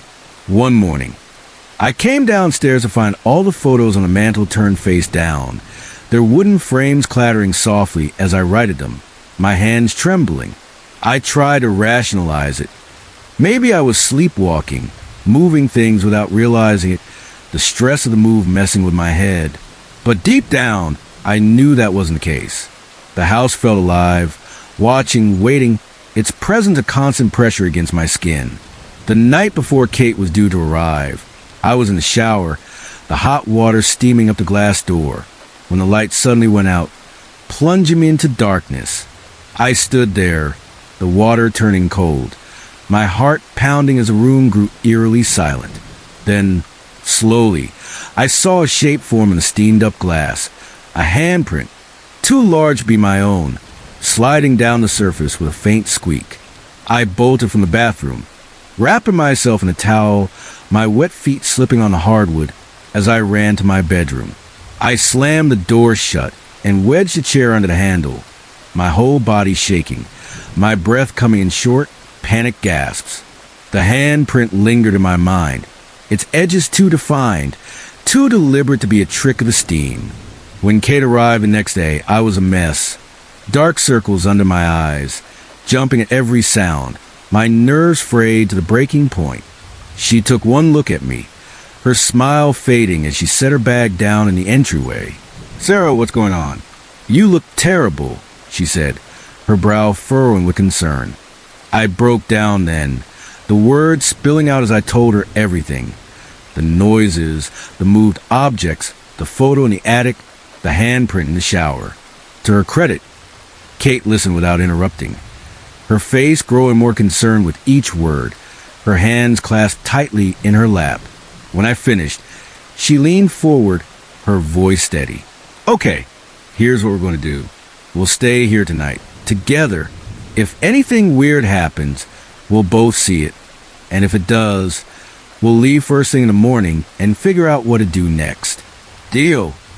I nodded, relieved to have someone else there, someone who believed me, her presence like an anchor in the storm of my fear. That night, we made dinner, pasta with sauce from a jar, the kitchen filled with the comforting smell of garlic and tomatoes, and watched a movie, try and keep things light. But there was an undercurrent of tension, both of us jumping slightly at every creak and groan of the old house, the laughter forced and brittle. We were just getting ready for bed, brushing our teeth side by side in the bathroom, when we heard a loud crash from downstairs, like a stack of dishes hitting the floor. Kate and I looked at each other, eyes wide, the toothbrush frozen in my hand. "Stay here," she whispered, grabbing a tennis racket from her bag, her knuckles white around the handle. "I'll go check it out." "No," I hissed, grabbing her arm, my fingers digging into her skin. We should stick together. Slowly, hearts pounding, we made our way downstairs, the racket raised like a weapon, my flashlight casting long shadows across the walls. The crash had come from the kitchen. As we approached, I could see shards of glass glittering on the floor and the moonlight streaming through the window, the jagged edges catching the light like tiny stars. Kate flicked on the light switch, and we both gasped. Every dish, every glass, every piece of crockery was shattered on the floor, a chaotic mosaic of broken porcelain. And there, scrawled on the wall in what looked horribly like blood, the letters dripping and uneven, were the words, "Get out." Kate turned to me, her face pale, her eyes wide with fear. "We're leaving now," she said, her voice firm despite the tremor in it. We ran upstairs, throwing our belongings into bags, the air thick with panic. I could hear noises all around us now, banging on the walls, scratching sounds like nails on wood, a low, inhuman moan that seemed to come from everywhere and nowhere at once. As we raced to the front door, a family portrait on the wall began to shake, its frame rattling against the plaster. It flew off, narrowly missing Kate's head, and she screamed, the sound raw and terrified. We burst out of the house into the cool night air, the grass wet with dew under our feet, and didn't stop running until we reached Kate's car. She fumbled with the keys, her hands shaking, as I glanced back at the house. There, in the upstairs window, I saw a figure, dark, indistinct, but undeniably there, its presence heavy with malice, watching us. Kate finally got the car started, and we peeled out of the driveway, the tires kicking up gravel, neither of us speaking for a long time, the only sound the roar of the engine as we put miles between us and the farmhouse. Finally, as the first light of dawn began to break, painting the sky in soft pinks and oranges, Kate spoke, her voice quiet but steady. "What are you going to do?" I shook my head, still trying to process everything that had happened, my hand still trembling in my lap. "I don't know. I can't go back there. But I can't just ignore it either. What if someone else buys the house? They could be in danger. We decided to go to the local historical society, figuring if something had happened in that house. There might be a record of it, some clue to explain the terror we'd experienced. It took some digging, flipping through dusty ledgers and microfiche in a cramped, musty room. But we found something, a newspaper article from the 1920s, yellowed and brittle. The farmhouse had belonged to the Anderson family. One night, the father had gone mad, killing his wife and 2 children with a shotgun before turning it on himself. The tragedy splashed across the headlines in stark black ink. The article was vague on the details, but one line stood out, chilling in its simplicity. Neighbors reported hearing strange noises from the house for weeks before the tragedy. It all made sense now. The feeling of being watched, the moved objects, the writing on the wall. The spirits of the Anderson family were still there, trapped in the house where they died, their pain and anger lingering like a stain. I couldn't bring myself to sell the house, knowing what I knew. The thought of another family moving in and facing that horror unbearable.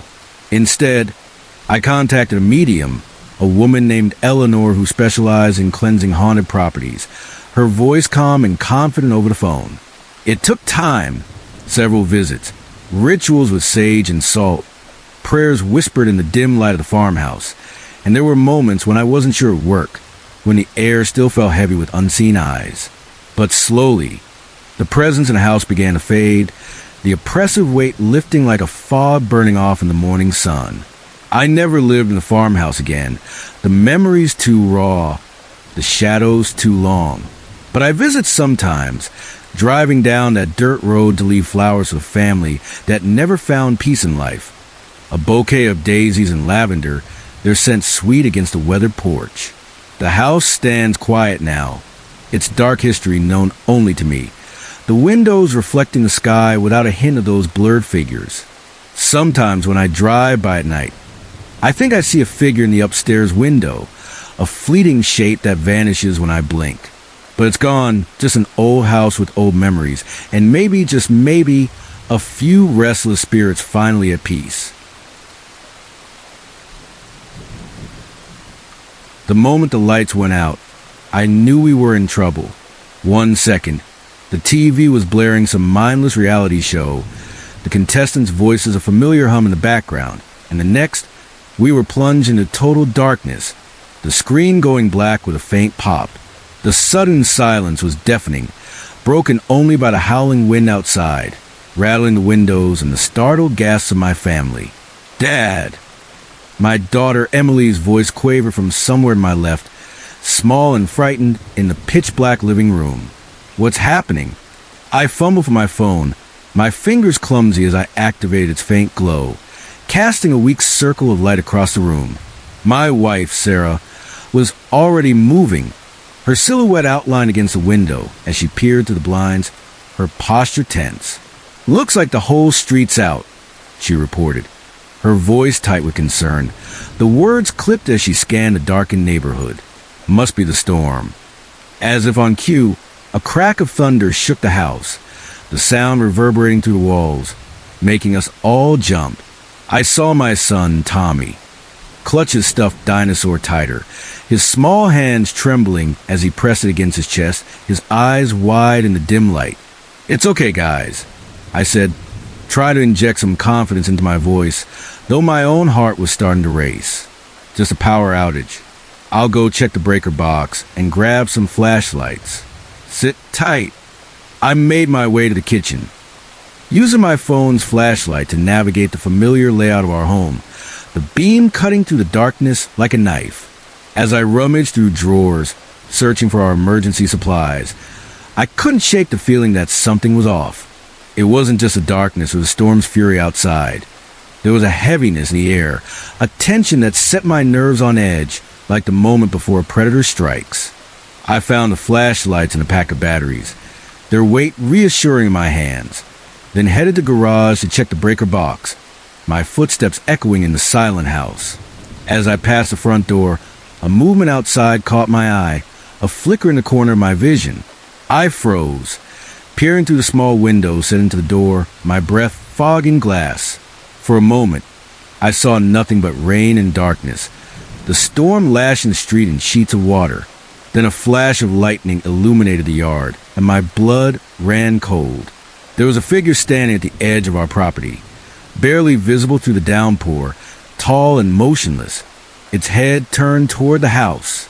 It was too far to make out details, but its stillness was unnatural, like a statue planted in the grass. I blinked, and in the next flash of lightning, it was gone, the yard empty again. My heart racing. I shook my head, telling myself it was just a trick of the storm, a shadow cast by the swaying trees. I hurried back to the living room, my hands gripping the flashlights tightly. "Okay, got the flashlights," I announced, passing them out to Sarah, Emily, and Tommy, their faces pale in the dim glow. "Breakers are fine, so it must be a neighborhood-wide issue." Sarah looked at me sharply, picking up on the tension in my voice, her eyes narrowing as she studied my face. "Everything okay, hun?" she asked, her tone cautious, sensing there was more I wasn't saying. I hesitated, not wanting to scare the kids, their small forms huddled on the couch, Emily's braids swinging as she clutched her flashlight. "Yeah," I said, forcing a smile. "Just keep away from the windows, okay? Storm's pretty bad out there." She nodded, understanding passing between us, a silent acknowledgement that something was wrong, though neither of us could name it. We settled in the living room, the warm glow of the flashlights creating a small circle of comfort in the darkness, a fragile barrier against the storm's rage. I tried to keep the kids distracted with stories and games, pulling out a deck of cards and starting a half-hearted round to go fish, but I couldn't stop my eyes from darting to the windows every few seconds, expecting to see that figure again. An hour passed, then two, the storm showing no signs of letting up, the wind howling like a living thing, the rain hammering the roof. The kids were getting restless, Emily fidgeting with her flashlight, Tommy's dinosaur now abandoned on the couch as he whined about being bored. Sarah's forehead was creased with worry, her fingers twisting the hem of her sweater, a nervous habit I hadn't seen since the early days of our marriage. That's when we heard it, a soft scratching at the front door, so faint I thought I might have imagined it, like nails brushing against wood. But then it came again, louder, more insistent, a deliberate scrape that cut through the storm's noise. Sarah's eyes met mine, wide with fear, her lips parting slightly. The kids fell silent, their flashlights forgotten, sensing the sudden tension in the room. "Dad," Tommy whispered, his voice barely audible, "is someone out there?" Before I could answer, the scratching turned into a knock. 3 sharp raps that echoed to the silent house, each one like a hammer against my nerves. I stood up slowly, my mind racing. It could be a neighbor checking on us, or someone stranded in the storm, seeking shelter. But the pit in my stomach told me it was neither of those things, that whatever was outside wasn't looking for help. "Stay here," I murmured to my family, picking up the heavy flashlight, its metal casing cold and solid in my hand. It wasn't much of a weapon, but it was better than nothing. I approached the door cautiously, my heart pounding so loud I was sure whoever, or whatever, was out there could hear it. The knocking came again, more insistent, the door rattling in its frame. Taking a deep breath, I called out, "Who's there?" My voice sounded steadier than I felt, though it wavered slightly at the end. Silence, thick and oppressive, stretched for a moment. Then a voice, low and gravelly, answered, "Please, I need help. My car broke down. Can I use your phone?" The words were polite, but there was something off about them, a hollow quality that made my skin crawl. Every instinct I had screamed danger. I glanced back at Sarah, saw her shaking her head vehemently, her eyes pleading with me not to open the door. "I'm sorry," I called back, gripping the flashlight tighter. "But we can't open the door. The storm's too dangerous. I can call someone for you if you'd like." A pause. Then the voice came again, no longer pleading. "No, that's all right. I just need to come in for a moment. Won't you open the door?" The tone had changed, any pretense of friendliness gone. replaced by a cold, demanding edge that sent a shiver down my spine. I backed away from the door, my grip tightening on the flashlight. "I'm calling the police," I said loudly, hoping my voice didn't betray the fear clawing at my chest. A chuckle came from the other side of the door, a sound that sent chills racing across my skin, low and menacing, like it knew something I didn't. "No, you're not," the voice said, dripping with certainty. "Your phones won't work. No one's coming to help you."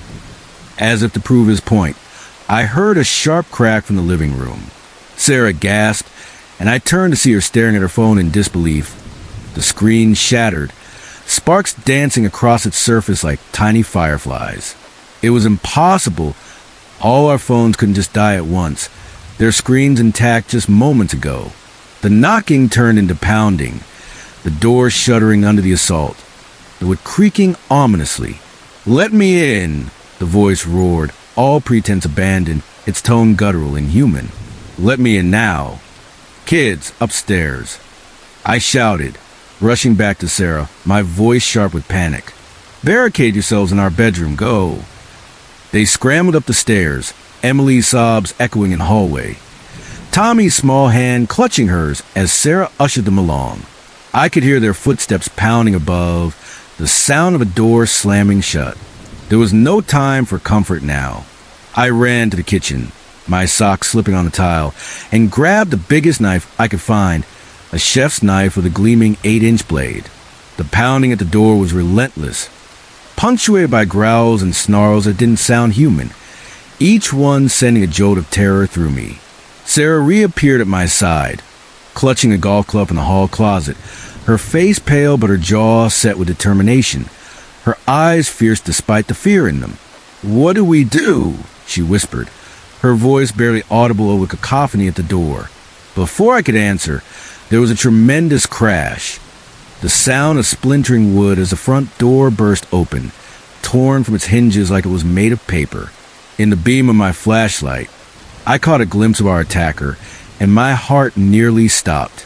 It was a figure I'd seen in the yard, but up close, it was clear this was no human. Its skin was pale and mottled, stretched tight over an emaciated frame, like a corpse left too long in the sun. Its eyes glowed an unnatural yellow in the darkness, fixed on us with predatory intensity, unblinking and wild. It lunged forward with impossible speed, a blur of motion that made my stomach drop.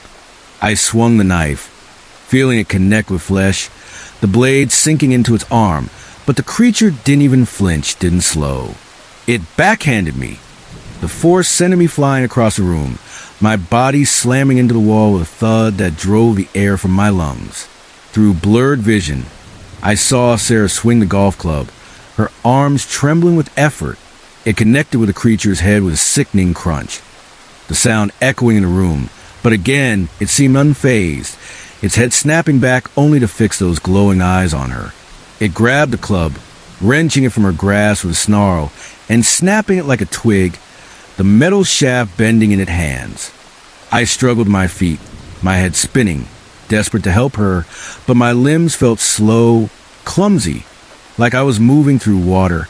The creature had Sarah by the throat now, lifting her off the ground, her feet dangling as she clawed at its arm, her nails leaving red welts that didn't seem to register. "No!" I screamed, throwing myself at the monster, my body crashing into its side. We went down in a tangle of limbs, rolling across the floor, the knife skittering out of reach. Its strength was incredible, inhuman, like wrestling a machine made of bone and sinew. I fought with everything I had, punching, kicking, my hands scrabbling for anything to use as a weapon, but it was like trying to stop a freight train. Suddenly, a new sound cut to the chaos, a high-pitched wail, piercing and insistent, filling the house with its shrill cry. The smoke alarm. The creature recoiled, shrieking in pain, its hands clawing at its ears, momentarily forgetting about us. I didn't waste the opportunity. I grabbed Sarah's hand, her fingers cold and trembling in mine, and we ran for the stairs, our footsteps pounding as we raced to the bedroom. We found the kids huddled inside, tears streaming down their faces.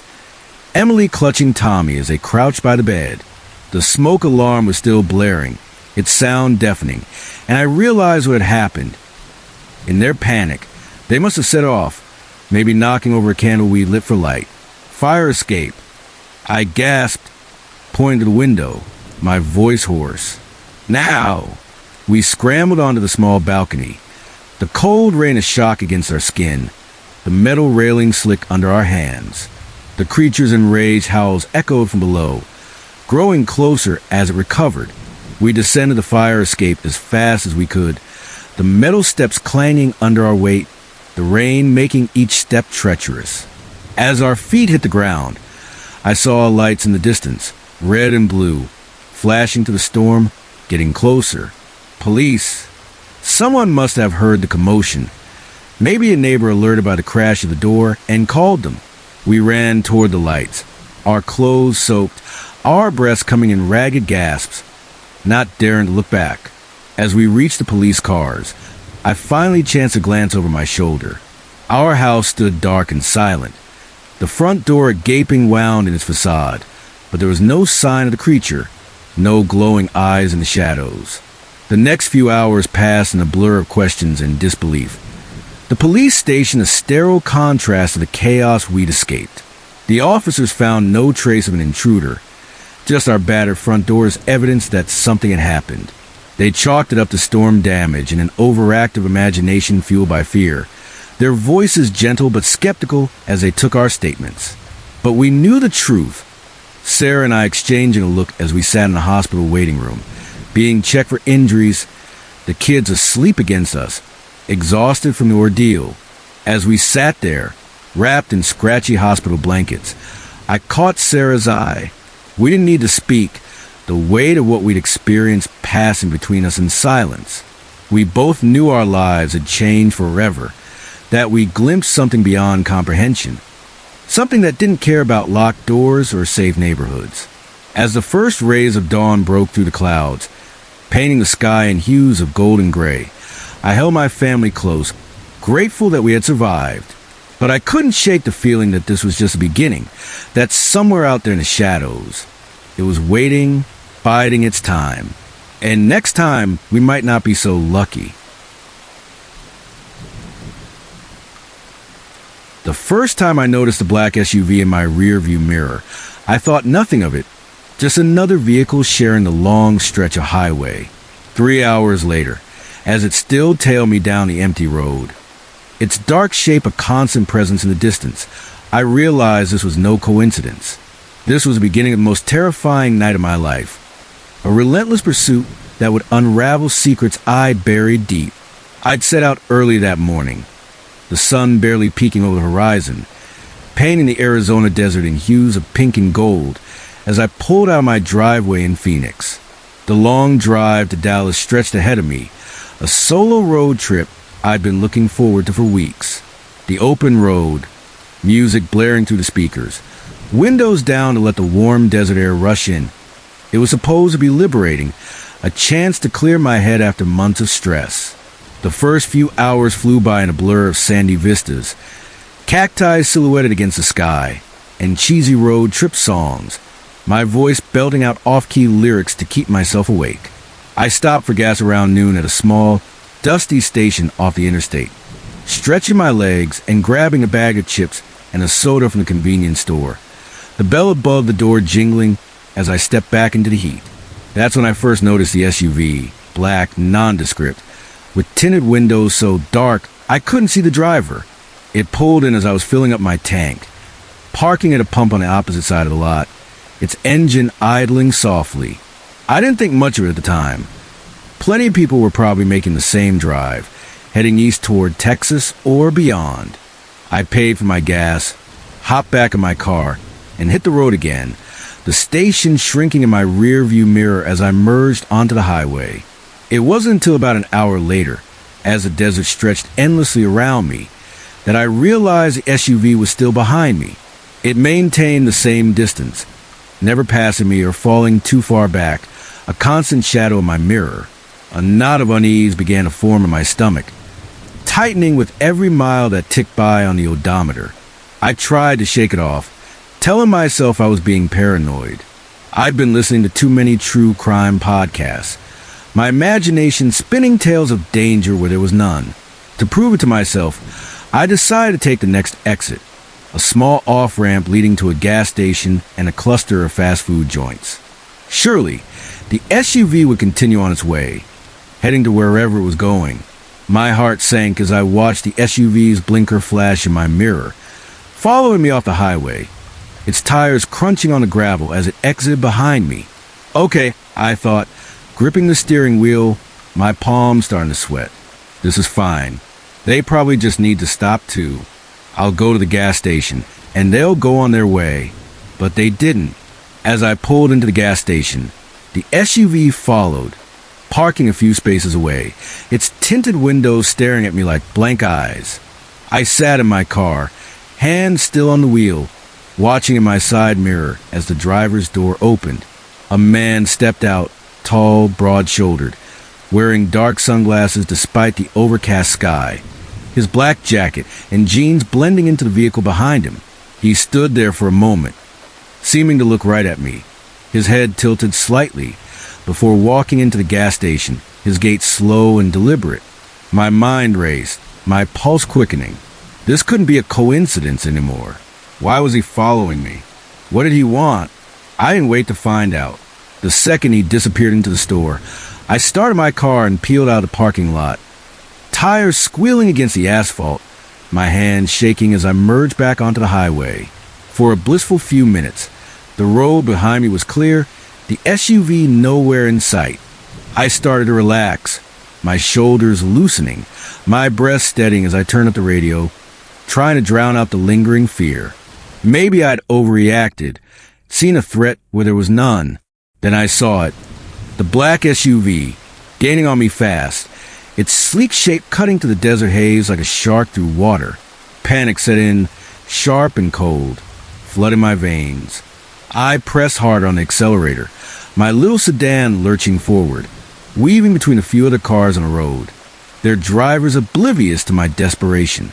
But the SUV kept pace, always there in my mirror, never more than a few car lengths behind, its presence relentless, unyielding. I tried to think logically through the fear clawing at my chest. I needed to get help, to find somewhere safe. I fumbled for my phone, cursing under my breath as I glanced at the screen. No signal, just a mocking no-service message. Of course, miles of empty desert in every direction meant no cell towers, no lifeline. The SUV was closer now, close enough that I could see the outline of the driver, still wearing those dark sunglasses, his face expressionless as he stared straight ahead, hands steady on the wheel. My heart pounded, my knuckles white on the steering wheel. I had to get off this highway, find somewhere with people, safety in numbers, right? The next exit sign appeared, advertising a small town 5 miles ahead. A dot on the map called Redstone with a diner and a motel. It was my only chance. I took the exit ramp faster than I should have, my car swaying dangerously as I fought to keep control, the tires screeching against the pavement. The SUV followed, closer than ever, its grille looming in my mirror as the road narrowed into a two-lane street lined with faded storefronts. It pulled up right behind me, so close I couldn't even see its headlights, the vehicle a hulking presence that seemed to swallow the road. The town, when it appeared, was little more than a cluster of buildings around a main street, the kind of place where the gas station doubles as the post office. At this time of day, it was nearly deserted, the sidewalks empty, the streetlights flickering weakly. My eyes darted around frantically, searching for anywhere I could go. There, a diner with a neon sign that buzzed faintly. A few cars parked outside, their chrome glinting in the late afternoon light. I yanked the wheel, pulling into the diner's gravel lot, not bothering to park properly, just slamming on the brakes and jumping out of the car, my legs shaky as I ran for the door. The bell above the door jingled as I burst in, startling the few patrons inside, an elderly couple sharing a slice of pie, a trucker hunched over a coffee mug. An older waitress looked up from where she was wiping down the counter, her gray hair pulled into a neat bun, concern etching her features as she took in my panic state. my chest heaving, my face flushed. "Honey, are you all right?" she asked, already moving toward me. Her voice warm but laced with worry as she set down her rag. "Please," I gasped, struggling to catch my breath, my words tumbling out in a rush. "There's someone following me. He's been following me for hours. I think he's right outside." My voice cracked, the fear spilling over as I glanced back at the door, expecting to see that dark figure any second. The waitress's eyes widened, and she quickly ushered me behind the counter, her hand firm on my arm. "Come on back here, sweetie. We'll call the police." As she led me toward the phone mounted on the wall, I heard the bell jingle again, sharp and jarring. My blood ran cold as I turned to see the man from the SUV standing in the doorway, his tall frame filling the space. Up close, he was even more intimidating. Easily over 6 feet, with broad shoulders and arms corded with muscle, his black jacket taut across his chest. He still wore the sunglasses, hiding his eyes, but I could feel his gaze boring into me, heavy and unyielding. "Sir," the waitress said, her voice stern despite the slight tremor I could hear, stepping in front of me like a shield. "I'm going to have to ask you to leave." The man didn't move, didn't even seem to breathe, his presence like a storm cloud in the small diner. Then, slowly, he reached up and removed his sunglasses, revealing eyes so pale they were almost colorless, filled with an intensity that made my skin crawl, like he could see straight through me. "I'm afraid I can't do that," he said, his voice low and gravelly, each word deliberate. "You see, this young lady and I have some unfinished business." I shook my head, my throat tight with fear, my hands trembling at my sides. "I don't know you," I said, hating how my voice shook. "I've never seen you before today. Why are you following me?" He smiled, then a cold, humorless thing that didn't reach his eyes, his lips curling just enough to show teeth. "Oh, but I know you, Sarah," he said, my name sounding like a curse in his mouth. "I know all about you, about the accident, about what you did." My breath caught in my throat, the world tilting around me. The accident? He couldn't possibly know about that. No one knew. I'd made sure of it, buried it deep, locked it away in a corner of my mind where even I rarely dare to look. 2 years ago, a rainy night, a deserted road, a man stepping out of nowhere, the sickening thud against my car. I'd panicked, driven away, told myself there were no witnesses, no evidence, that I could forget it if I tried hard enough. "I don't know what you're talking about," I said, my voice barely above a whisper. Try to keep it steady, to hold on to the lie I'd lived with for so long. "Don't play dumb," he snarled, taking a step forward, his boots heavy on the linoleum floor. The other patrons were watching now, the elderly couple frozen with their forks halfway to their mouths, the trucker's hand tightening around his mug, a mixture of fear and confusion on their faces. "You left him there to die. My brother. You hit him with your car and just drove away." The room seemed to spin, the air too thick to breathe. How did he know? I'd been so careful, checking the news for days after, finding no reports, no mention of a hit and run. I convinced myself it was a bad dream, something I could erase if I never spoke of it. "I'm calling the police," the waitress said, reaching for the phone behind the counter, her movements quick and decisive. "Go ahead," the man said, not taking his eyes off me, his pale gaze unblinking. "By the time they get here, we'll be long gone, won't we, Sarah?" I saw his hand move toward his jacket, a slow, deliberate motion, and my heart nearly stopped. Did he have a weapon? A gun? A knife? I couldn't take that chance. I ran, pushing past the waitress, ignoring her startled cry as I shoved through the swinging door into the kitchen, the smell of grease and coffee replaced by the sharp tang of fear. I burst through the back door into the alley behind the diner, the gravel crunching under my sneakers as I sprinted, my lungs burning. I could hear heavy footsteps behind me, the man giving chase, his boots pounding against the ground.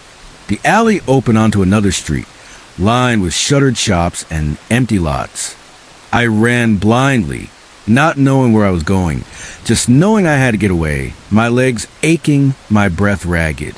I ducked down another alley, hoping to lose in the maze of back streets, the walls closing around me, graffiti covered and damp with the day's earlier rain. But as I turned a corner, I found myself facing a dead end, a high chain link fence, topped with barbed wire, blocking my path, too tall to climb, its links rattling as I pushed against it in desperation. I spun around, ready to backtrack, but it was too late. He stood at the entrance to the alley, blocking my only escape route, his silhouette dark against the fading light, his sunglasses back on, hiding those unnerving eyes. "Nowhere left to run," he said, advancing slowly, his voice calm but laced with menace, each step deliberate, like a predator closing in. I pressed my back against the fence, the cold metal biting through my jacket, my mind racing. This couldn't be how it ended. Trapped in a dirty alley, alone and defenseless. Just as he reached for me, his hand outstretched, a siren pierced the air, sharp and sudden, red and blue lights flashing at the end of the alley. "Police!" a voice shouted. "Don't move!" The man froze, his hand hovering inches from me, then slowly raised both hands, his jaw tightening as officers swarmed in, their guns drawn, cuffs glinting in the light. I sank to the ground, the gravel rough against my palms, the adrenaline draining out of me, leaving me shaky and hollow. It came out later in the cold, fluorescent-lit police station that the man was indeed the brother of someone I'd hit with my car 2 years ago, a hit-and-run I tried desperately to forget, the guilt of constant weight I carried in silence. He'd spent those 2 years tracking me down, piecing together my life, waiting for the right moment to exact his revenge, following me across states until he found me on that highway. I faced consequences for my actions that day. Charges, a trial, the truth laid bare. But as I sat in the police station, giving my statement, my hand still trembling, I couldn't help but feel a twisted sense of relief. The guilt I'd carried for 2 years was finally out in the open, no longer a secret eating away at me. The open road doesn't hold the same appeal for me anymore. The freedom I once felt now tainted by the memory of that black SUV in my mirror. Sometimes when I'm driving at night, I still check my rear view mirror a little more often than necessary, half expecting to see those tinted windows, those pale eyes staring back. The highway stretches out, endless and empty, but I know now that it's never truly safe, that the past can follow you, as relentless as a shadow you can't outrun. The steady drip of water echoing through the empty corridors was the first sign that we weren't alone. I froze, my camera halfway to my face, the strap digging into my neck, and locked eyes with Jake, his expression mirroring the chill that raced down my spine. In an abandoned hospital scheduled for demolition, there shouldn't be running water. There shouldn't be anything at all, just dust, decay, and silence.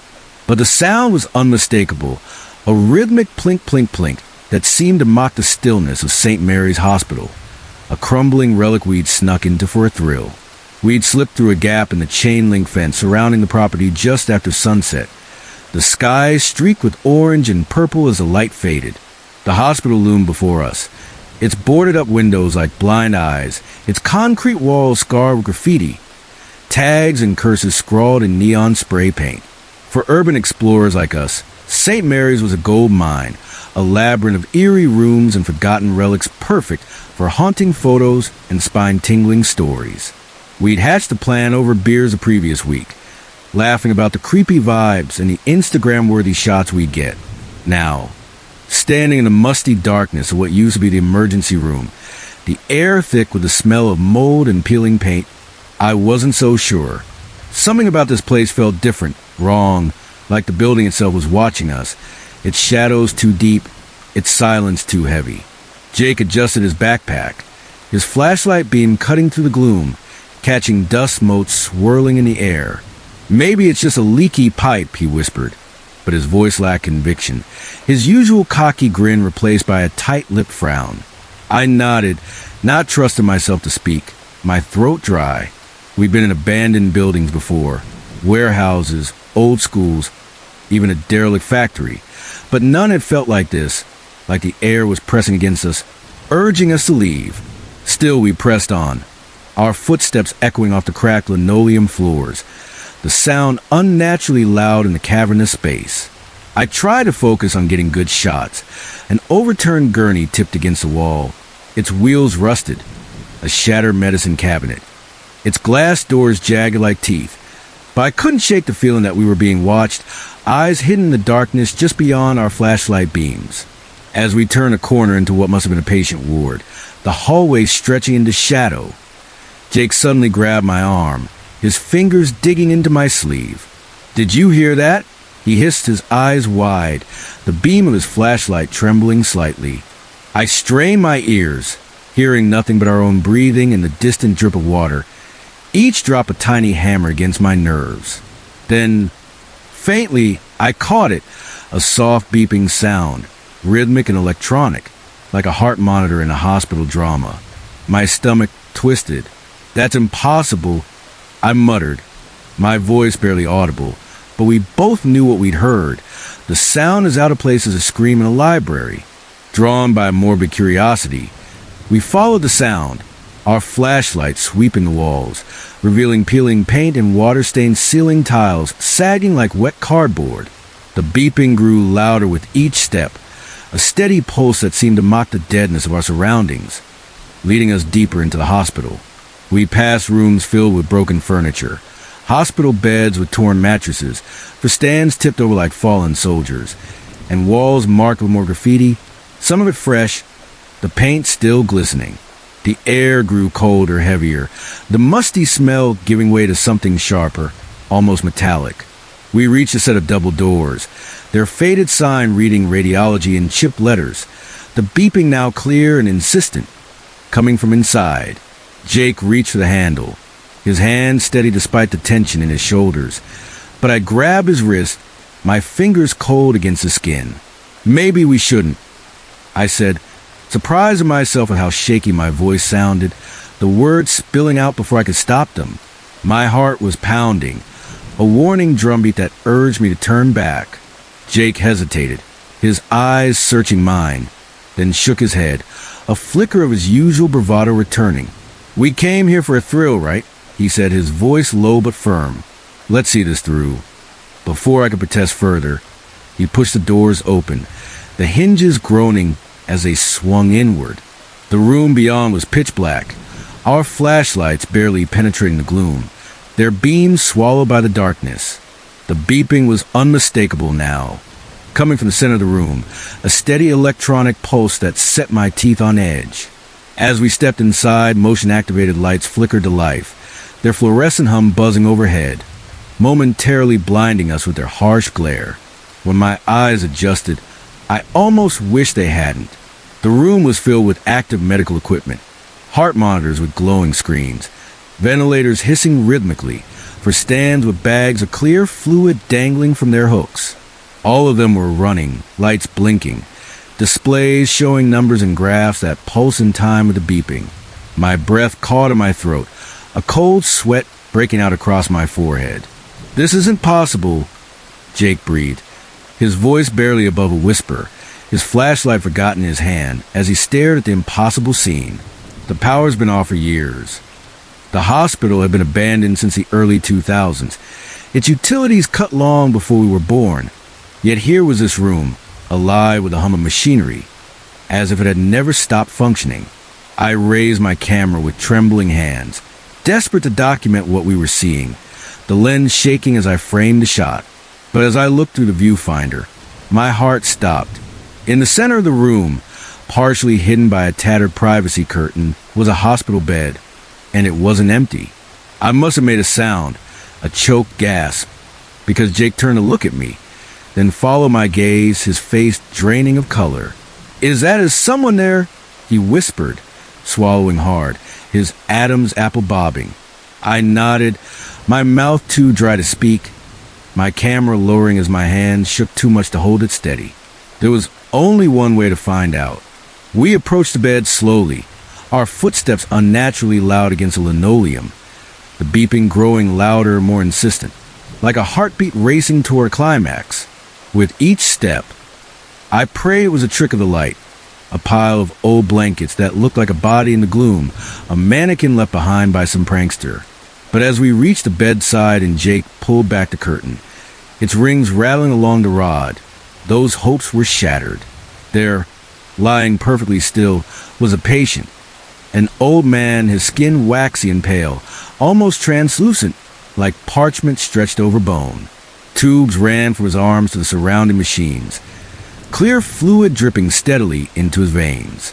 His chest rose and fell with mechanical precision, in time with the ventilator's hiss. Each breath a forced imitation of life. His eyes were closed, his face serene, but there was something wrong about him. Something that made my skin crawl, a stillness that went beyond sleep, a presence that felt more like an absence. "This can't be real," I muttered, raising my camera again, needing to capture this, to prove it wasn't a hallucination. But when I pressed the shutter, the screen remained black, the battery icon flashing empty despite being fully charged when we arrived. Jake was backing away, shaking his head, his flashlight beam jittering across the walls.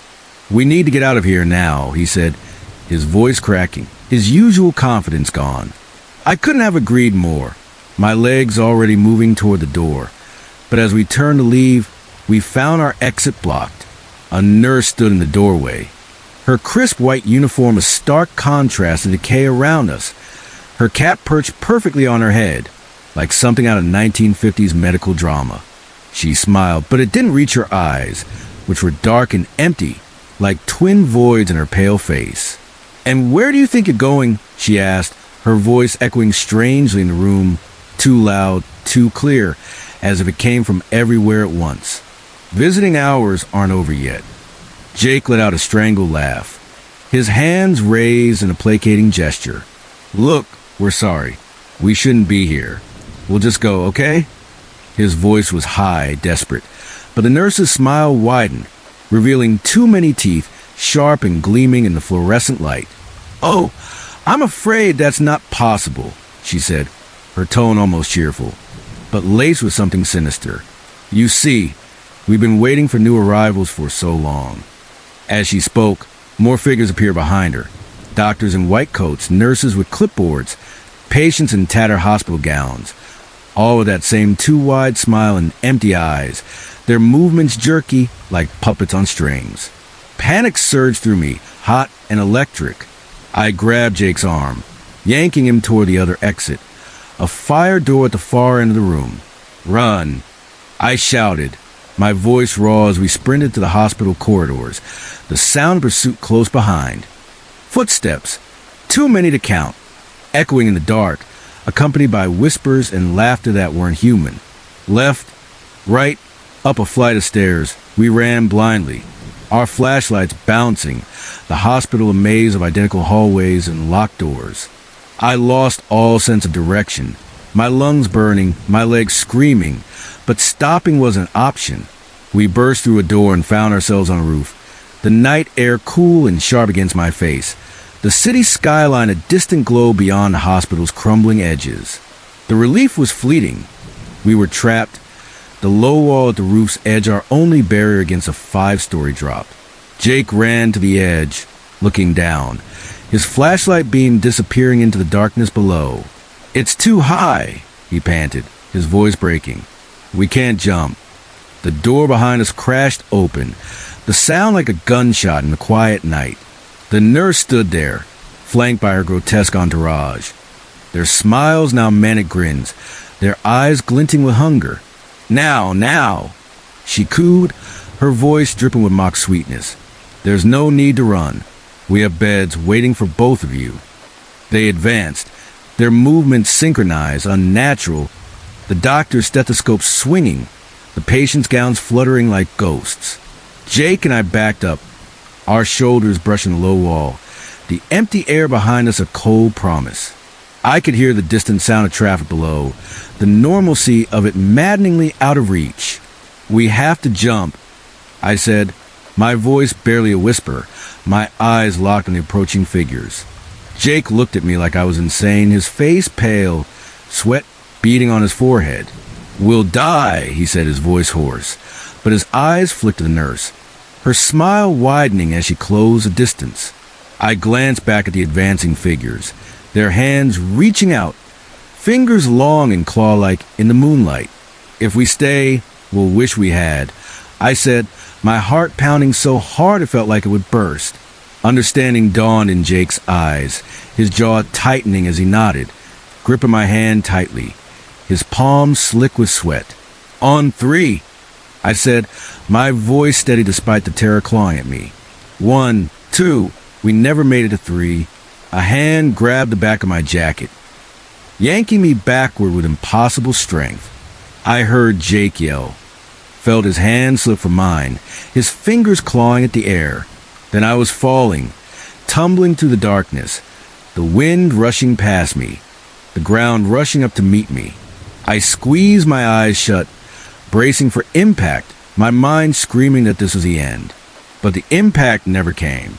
I jolted awake with a gasp, my heart pounding, my body tangled in sweat-soaked sheets. Sunlight streamed through my bedroom window, the familiar hum of the city waking up outside. Cars honking, a neighbor's lawnmower buzzing. I was in my bed, safe. The hospital gone, the nurse and her entourage nowhere in sight. It had all been a dream, a vivid, terrifying nightmare that felt more real than anything I'd ever experienced. My hands trembled as I reached for my phone, needing to hear Jake's voice to confirm he was okay, that we hadn't actually been chased through that haunted hospital. As I unlocked the screen, my blood drained from my face, a cold wave of dread washing over me. There in my camera roll was a single photo time-stamped from last night. It showed a hospital room filled with active medical equipment, heart monitors, ventilators for stands, their lights blinking in the dark. In the center was a bed, and lying in it was a pale, still figure, tubes snaking from his arms, his chest rising and falling with the ventilator's rhythm. The old man from my dream. My hand shook so badly I nearly dropped the phone, my breath coming in short, panicked gasps. Then it buzzed, a text from an unknown number, the words glowing on the screen. "Visiting hours aren't over yet. We're waiting for you to come back." I dropped the phone, the clatter loud in the quiet room, my mind reeling. It couldn't be real. Had to be some kind of sick joke, a prank Jake was pulling to mess with me. But as I sat there, trying to make sense of it all, I noticed something on my nightstand that hadn't been there when I went to bed. A small white object, its edges crisp against the wood. With trembling fingers, I picked it up, my heart sinking as I read the text printed on it. It was a hospital wristband, the kind they put on patients when they're admitted, and it had my name on it, the letter stark and undeniable. The last subway train of the night is never a pleasant ride, but I never imagined it would spiral into a nightmare. As the doors hissed shut behind me, sealing me inside the dimly lit car with a stranger whose gaze never wavered from my face, a cold realization hit. I might not make it home alive. It had been one of those brutal days at the office, the kind where every possible thing goes wrong. Deadlines missed, servers crashing, my inbox flooded with complaints. It was chaos. I'd stayed hours later than planned, hunched over my laptop, trying to salvage what I could, my eyes burning from the screen's glare. By the time I finally powered down, packed my bag, and stepped out into the night, the city was eerily quiet. The usual hum of traffic and chatter was gone, replaced by a stillness that made my footsteps sound too loud on the pavement.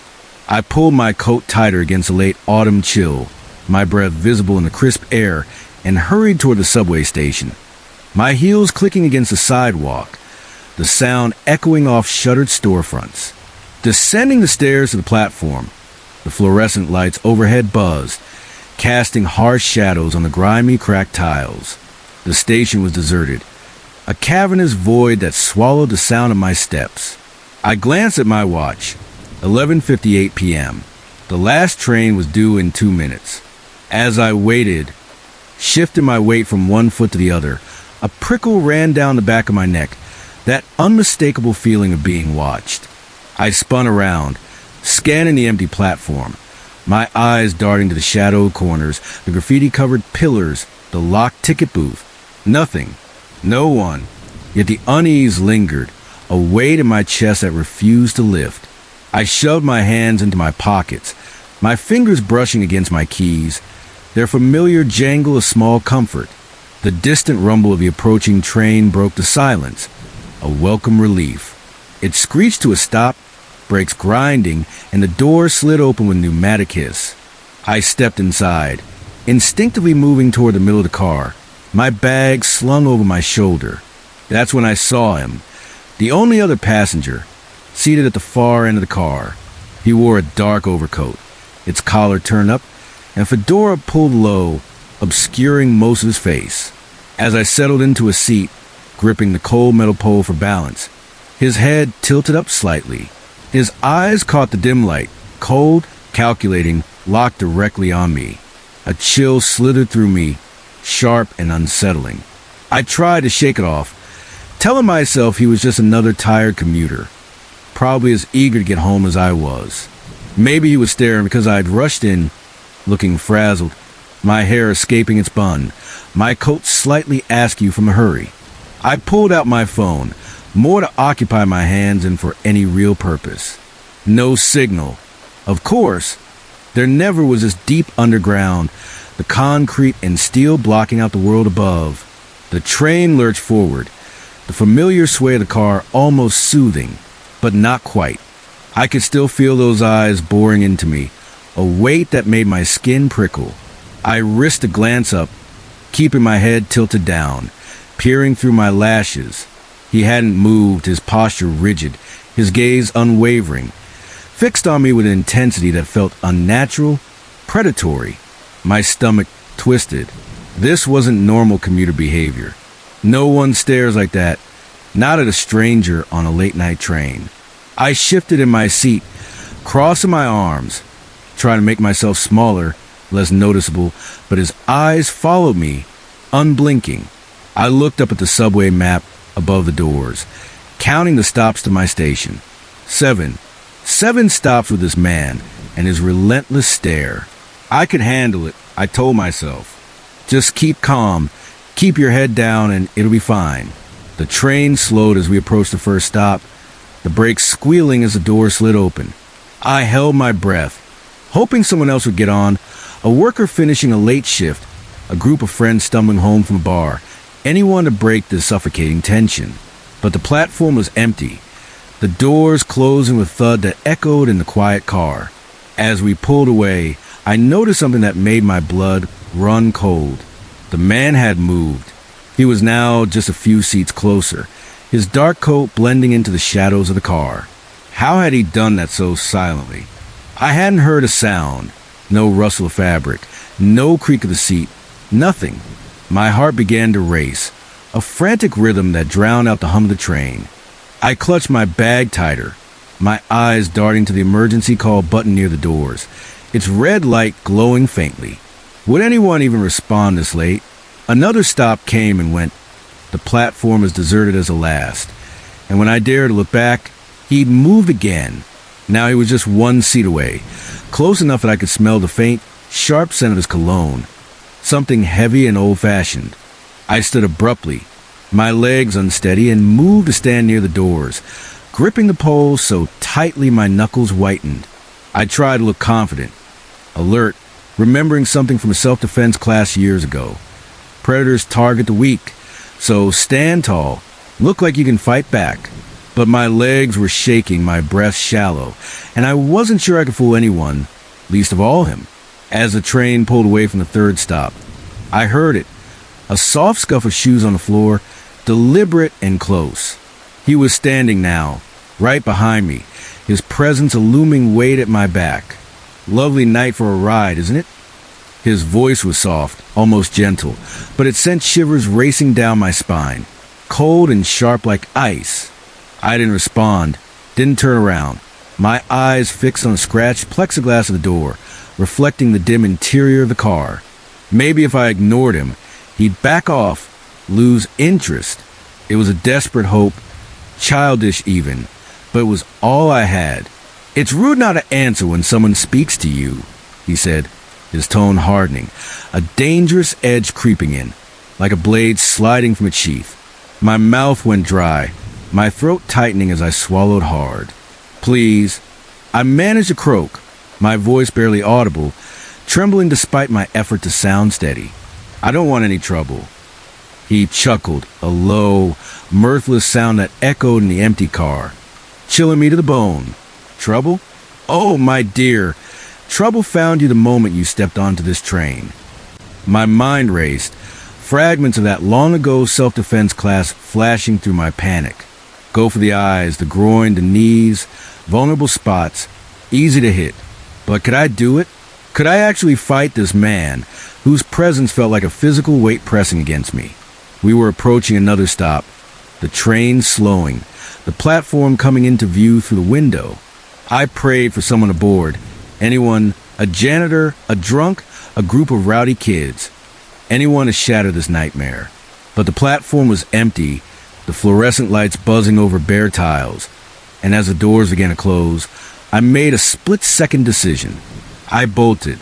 I don't know what possessed me, where I thought I was going, but blind panic took over, propelling me forward. I squeezed through the doors just as they were shutting. The metal grazed in my arm, a sharp sting that barely registered. Behind me, I heard a curse, low and venomous, as the man realized what I had done. I ran down the platform, my footsteps echoing loudly in the deserted station, the sound bouncing off the walls like a drumbeat. I reached the stairs and took them two at a time, my lungs burning, my bag bouncing against my hip. I could hear behind me, his footsteps heavy, fast, gaining ground with every stride, his breath a ragged counterpoint to my own. I burst onto the street, the cool night air hitting me like a slap, shocking my senses. The city was a ghost town. No cars, no pedestrians, just empty sidewalks stretching under flickering streetlights, the dark windows of closed shops staring back like unseeing eyes. I ran, not knowing where I was headed, just needing to put distance between myself and the man chasing me. My sneakers pounded the pavement, my coat flapping behind me, the cold air searing my throat. I could hear him closer now, his heavy breathing filling my ears, a relentless rhythm that drove my panic higher. I turned a corner, hoping to lose him in the maze of side streets, and found myself in an alley, its narrow walls closing in around me. My heart sank as I realized my mistake. A chain-link fence blocked the far end, a dead end, its metal glinting faintly in the moonlight. I spun around, ready to backtrack, but it was too late. He stood at the alley's entrance, his silhouette filling the space, blocking my only escape. Now, he said, his voice eerily calm, a stark contrast to the pounding of my heart. That wasn't very nice, running away like that. Didn't your mother teach you better manners? He stepped closer, his boots scuffing against the gritty pavement. And for the first time, I got a clear look at his face. He was older than I had expected, his skin etched with deep lines around his mouth and eyes, his hair graying beneath the brim of his hat. But those eyes, they were sharp, alert, filled with hunger that made my skin crawl, like he was seeing something in me I couldn't hide. Please, I begged, my back pressed against the cold brick wall, the rough surface biting through my coat. I have money. Take it. Take anything you want, just let me go.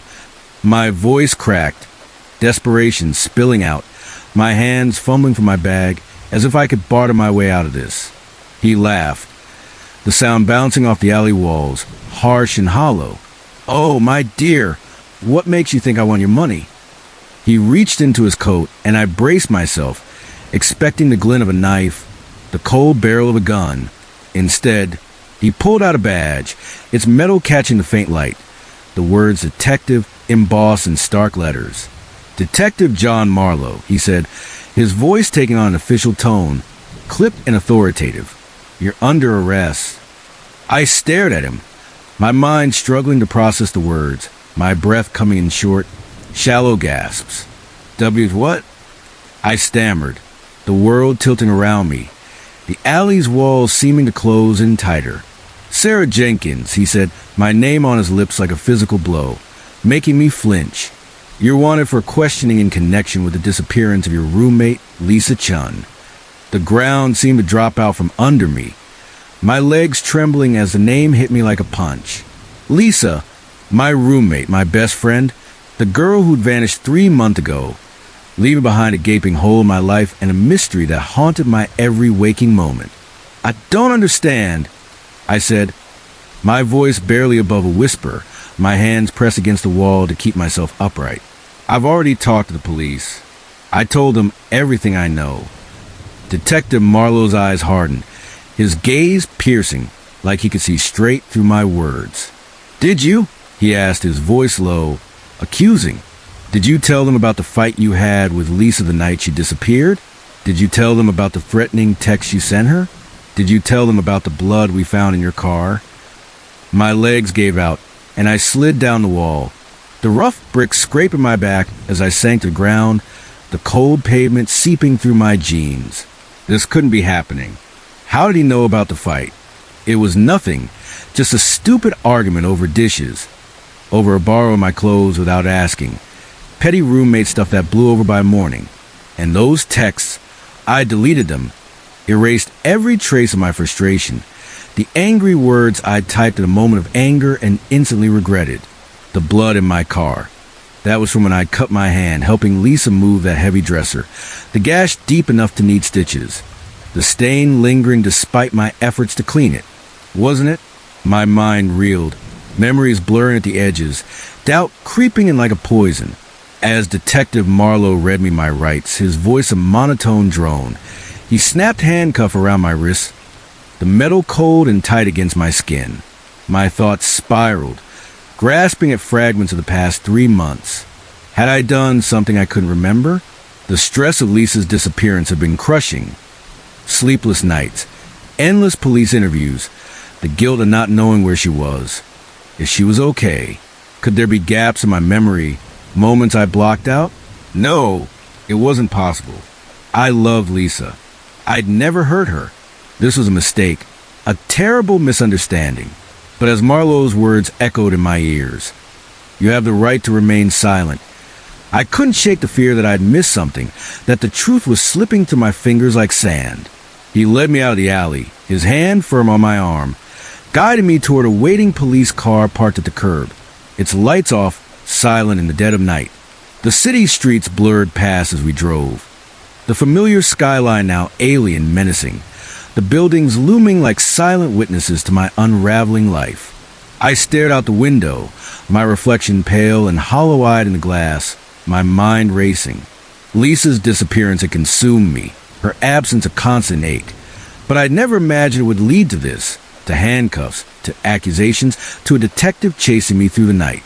Somewhere out there was a truth about what had happened to her, a truth I'd been searching for in every unanswered phone call, every sleepless night. I had to find it. For Lisa, for myself, for the life I was now fighting to reclaim. As the police car pulled into the station, its tires crunching against a gravel lot, I realized the last subway ride of the night hadn't just been a terrifying encounter with a stranger. It was the beginning of something much bigger. The first thread in mystery I'd never wanted to unravel, but now had no choice but to face. The truth was out there, hidden in the shadows of that night 3 months ago, and I had to uncover it. Because if I didn't, I might never see the outside of a prison cell again.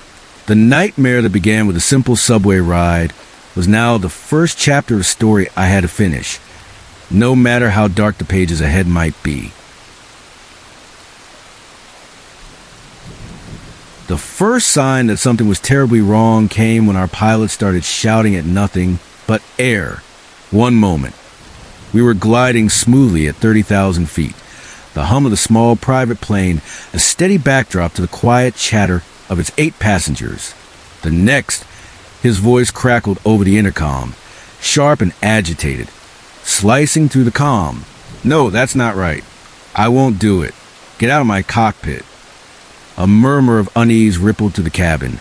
Heads turning, eyes meeting in silent alarm.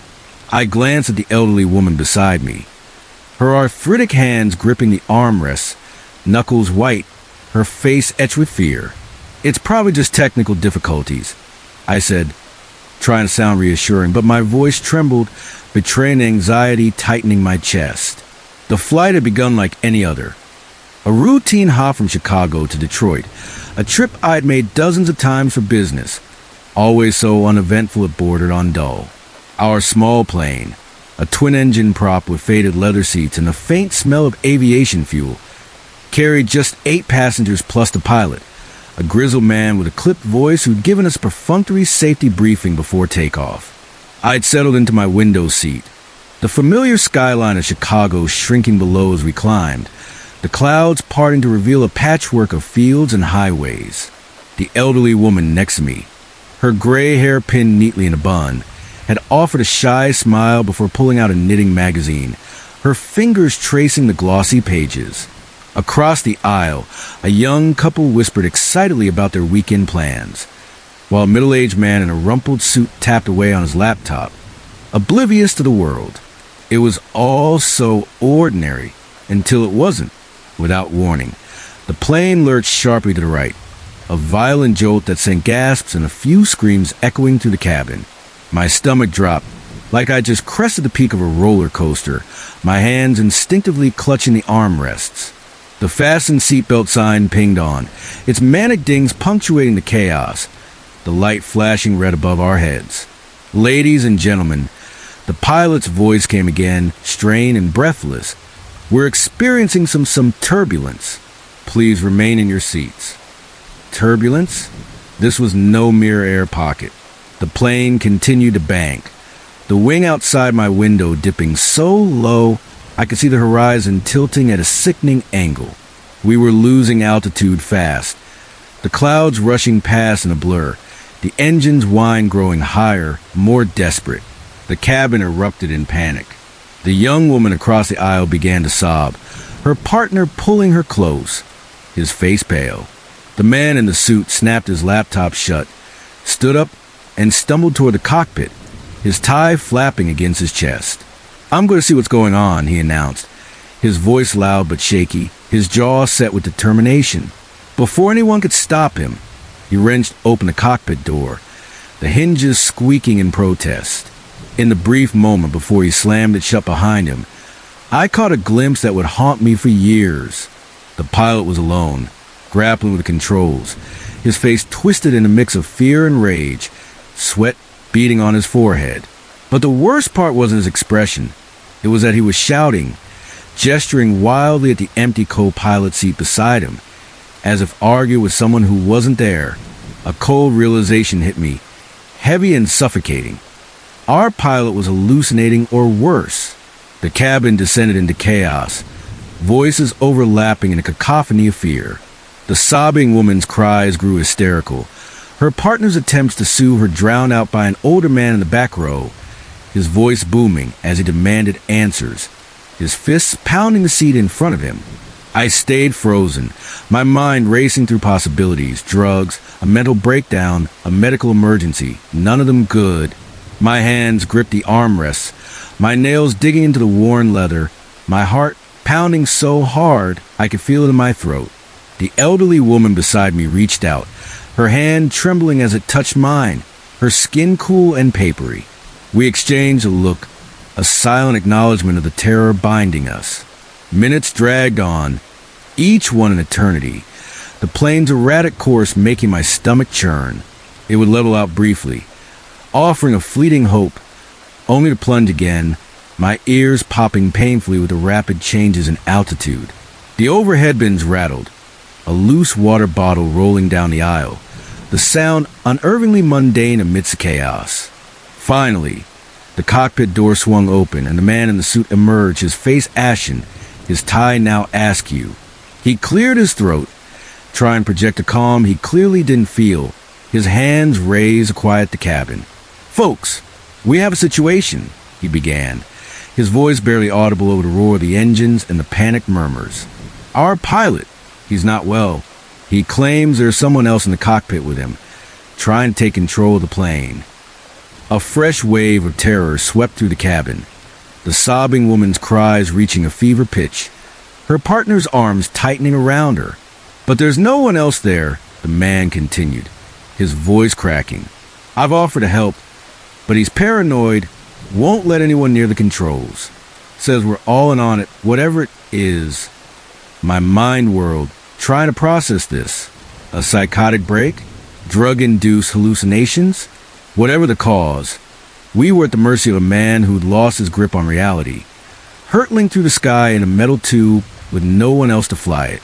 What are we going to do? The older man shouted, his face red, veins bulging in his neck. The man in the suit ran a shaky hand through his thinning hair, his eyes darting nervously. I've managed a radio for help, he said, swallowing hard. Air traffic control knows our situation.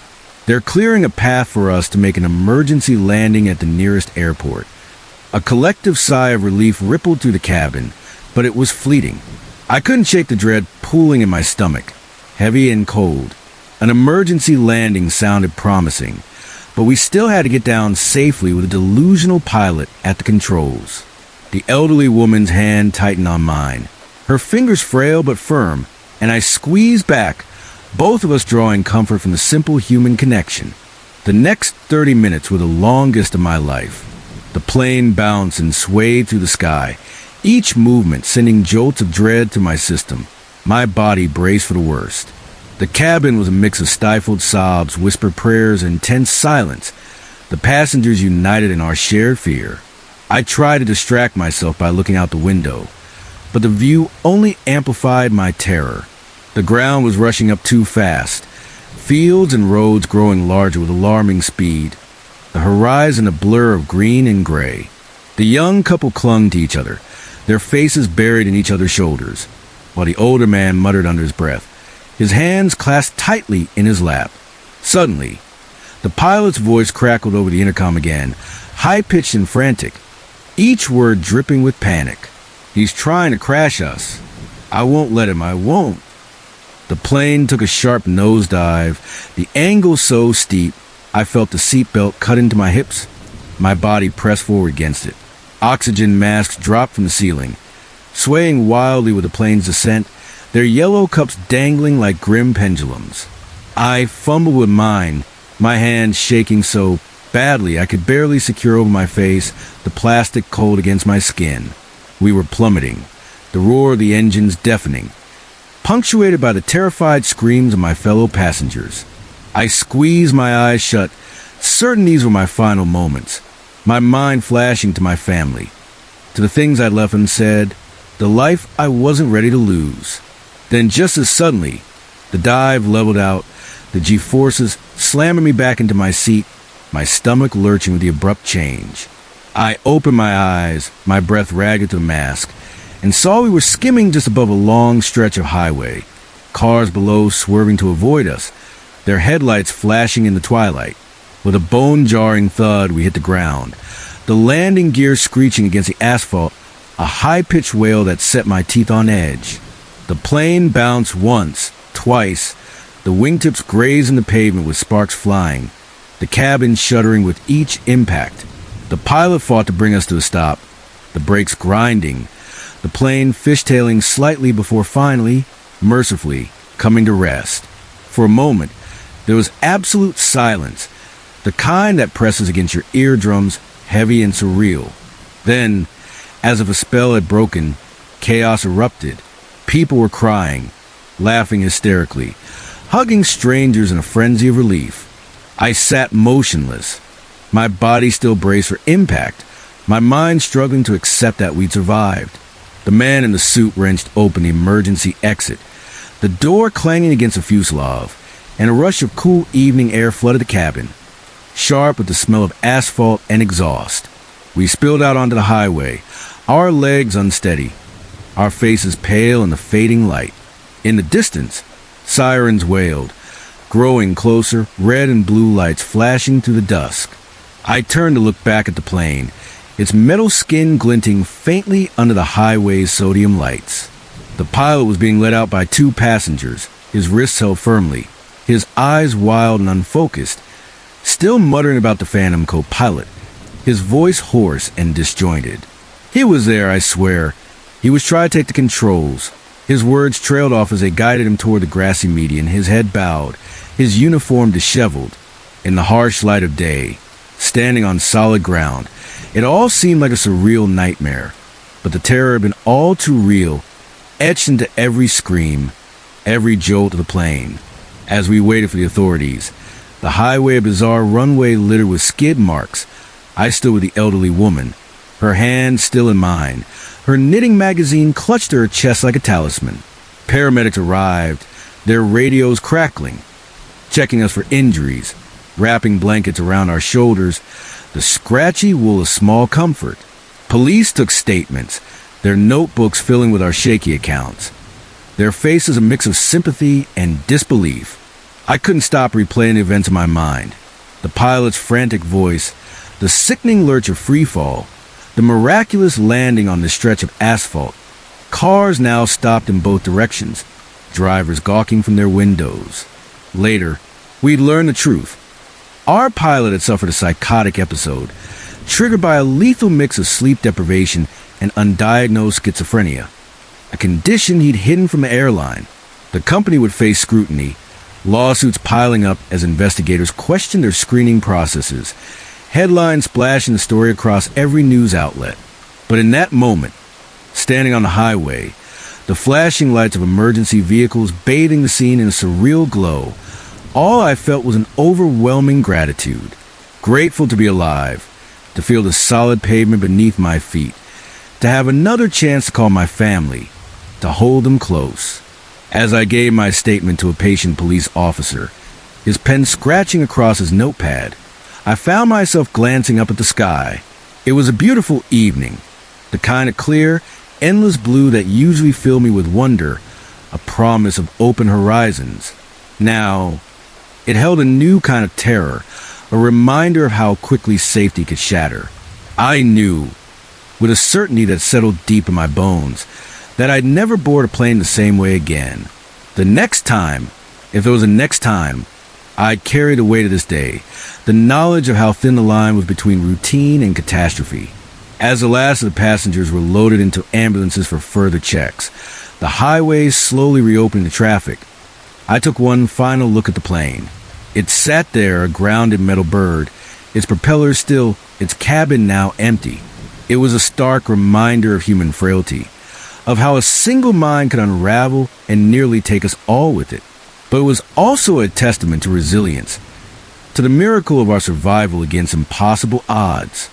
I turned away, ready to go home, to feel the earth beneath my feet, to embrace the life I'd almost lost. The sky could wait. For now, I was content to be earthbound, forever changed by a flight that carried me to the edge of disaster and back.